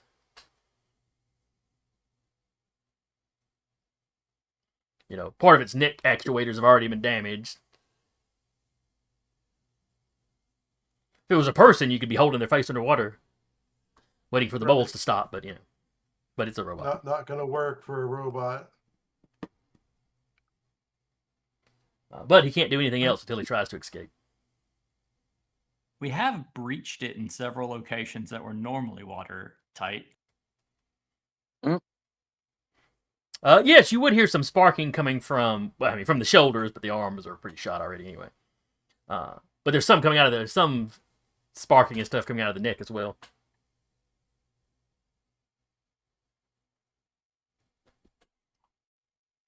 I mean, it stands to reason. Well, your character doesn't necessarily know that it's come out of the water before, but it may, It may be done up like a submarine where individual sections are kind of, can close themselves off anyway. But the actual spots with holes poked in them. Oh, there'd be some sparks coming out of that knee, too, now I think about it. Because the Boogeyman did make a little lightsaber, but, well, giant lightsaber-sized just hole poked through it. We almost got him. Yeah. Then it is its turn. It is going to try to get out of the grapple. So, Curtis, give me a roll. We're going to use the commander's strength as the baseline, basically where all the rest of you are assisting her. So you give me a d6 roll. All right, so that is 2. The commander's Bad, Curtis. Bad. The commander's strength is usually a 9, but she's been embiggened. So she's working with a 10 strength right now. A 2 for the roll, so that's got just her at a 12. Then she's got Influencer assisting her. So that gives a +2. Then, let's see, Tomcat and the Stone, that's 2 more people, so that can give you another +2. So then you'd have to have 4 more to get another plus. So you've got the Thought, Miss Manhattan, Mr. Manhattan. Have I said Tomcat yet? Yes. Okay. Trying to think of who else that would be helping with the grapple. Oh, glow stick. Okay. So that gets up to it. So you got a total of a +6 assistance. So 12, 13, 14, 15, 16. So it's a total of an 18 it's going to have to beat. With its strength to try to get out.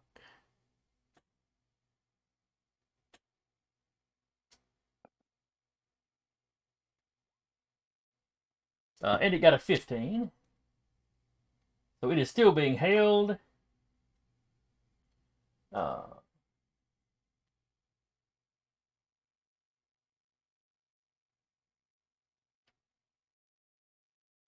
Let's see, in a full hold, you can do automatic damage.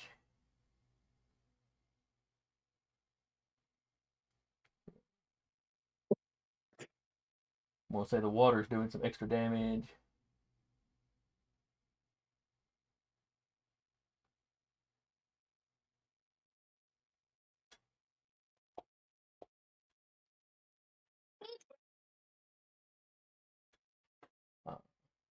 And the robot goes steel.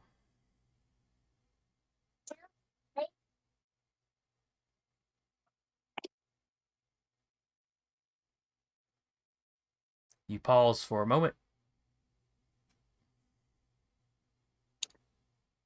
The commander's like, careful everybody, it could be faking.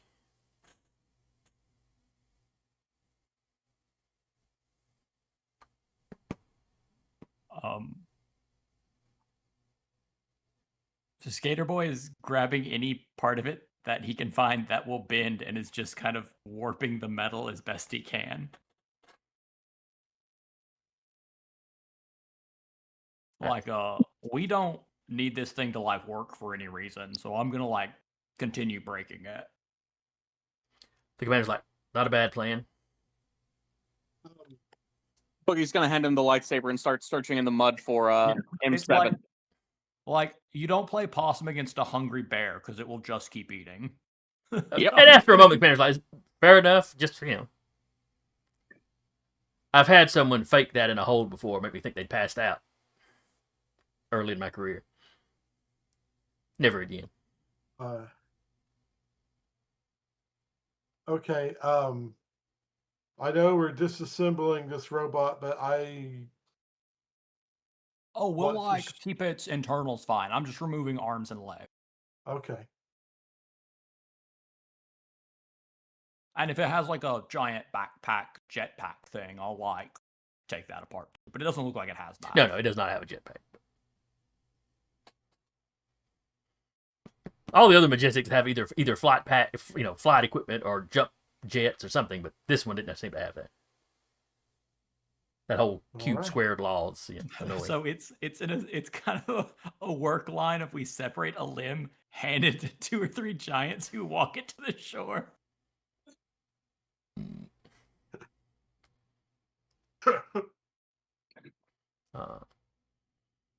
As you're doing that, Boogeyman giving me a awareness to try to find 7. Sure.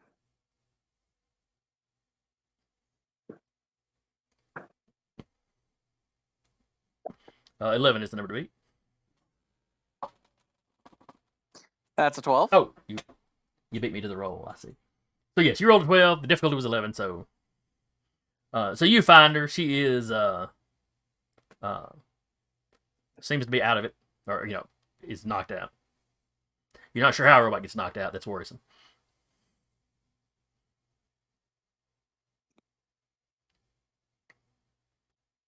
But you've got her up out of the water now. Critical. Yep.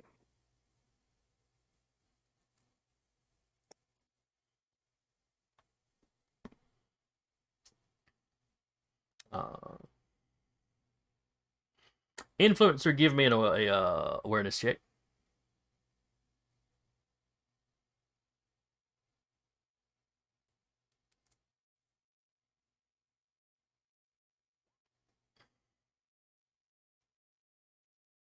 Okay. Oh, yeah, perfect. Should probably roll difficulty. Okay, I rolled a 1 on the dice, so only got a 5. With the leg on its back, and y'all taking it apart and examining it, you find another access port on its back. Okay. If it was on a person, it'd be like right up between your shoulder blades where you can't quite reach either, any way you go for it. Uh-huh. Well, I am going to rip it off. No, you managed it. Having plenty of time, you managed to get it worked off.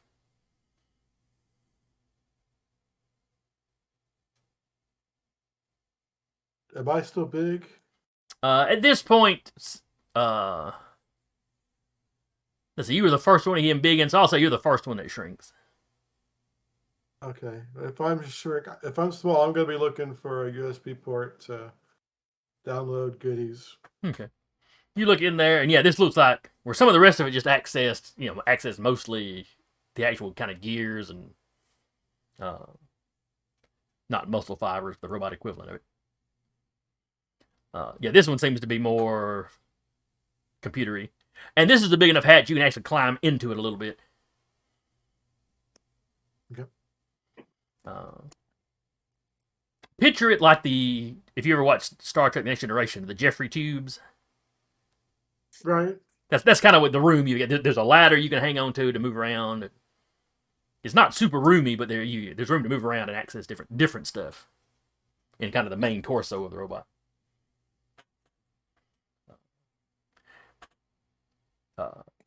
And you find a little screen and keyboard area that you think is probably accessing its main computer core. And it does have like USB, various types of ports. But you find one that you can plug the little hacker stick into. Excellent.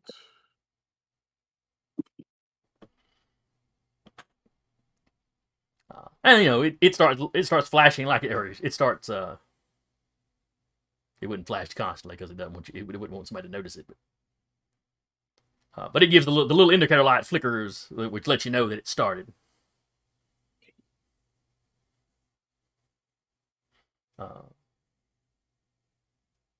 And there doesn't seem to be any water in the center body, because pretty much all y'all did was limb damage. Though there is a screen where you can see it's got damage reports, and you can see kind of where all the limbs have been damaged, and as y'all have pulled stuff off. The belt cannon, that belt buckle cannon thing, is wrecked. Probably where y'all had the hatch open and then it face plopped into the water.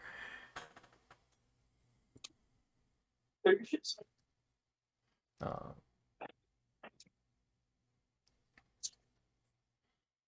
but eventually I'll get the limbs removed, and the commander and the Manhattans, drag the main part of the body up to the shore.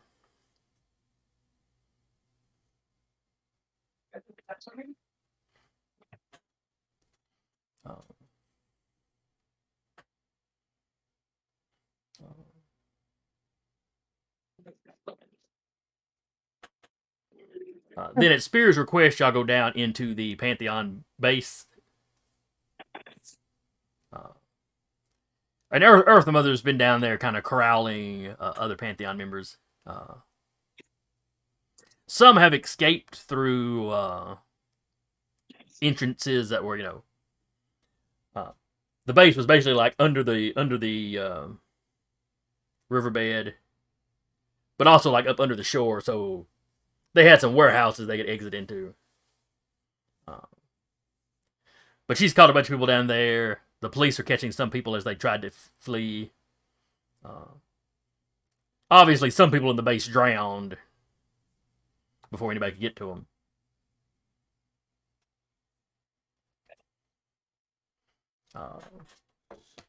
The head spear guy on site is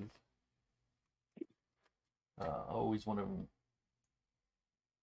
that y'all have worked with before.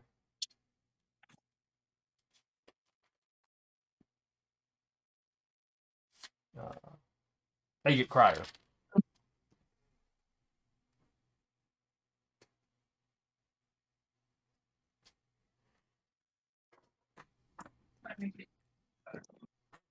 And he is just about to take statements from you. Like, he left you alone to disassemble the robot. Right. Consequently, Influencer, there was plenty of time for the drive to do its work. Excellent. But as he starts to question you, the commander's also, of the Detroit Defenders stand there. She also has some questions.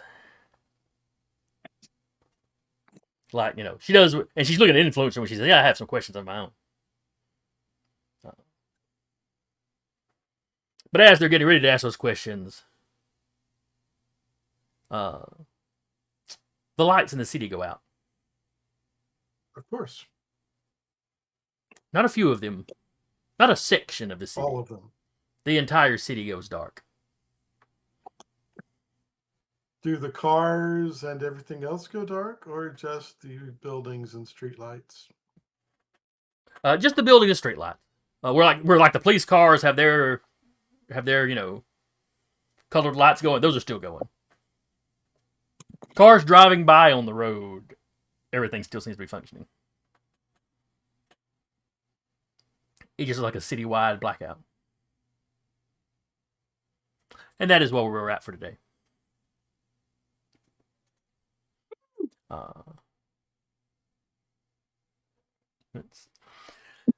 So anyway, I hope y'all had fun. I enjoyed it.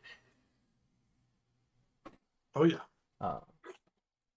Had some clever ideas for dealing with the robot. For dismantling its methods of attack one at a time. But we got it eventually. It doesn't need its arms. It doesn't need its legs, does it?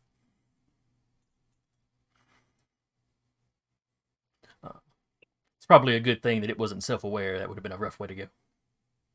It would have been. But anyway, hope y'all had fun. Hope anybody that comes by and checks us out later enjoyed it. Hope you'll be back with us. Hopefully in 2 weeks, if nothing goes wrong. No holidays or anything. Not allowed. Again, I was your GM for the day, Jason, and with me earlier was Mike as Whippet, Taylor as Skater Boy, See. Curtis as the Influencer, Laters. and Marigold as the Boogeyman. Hope you all had fun. And we will see y'all next time.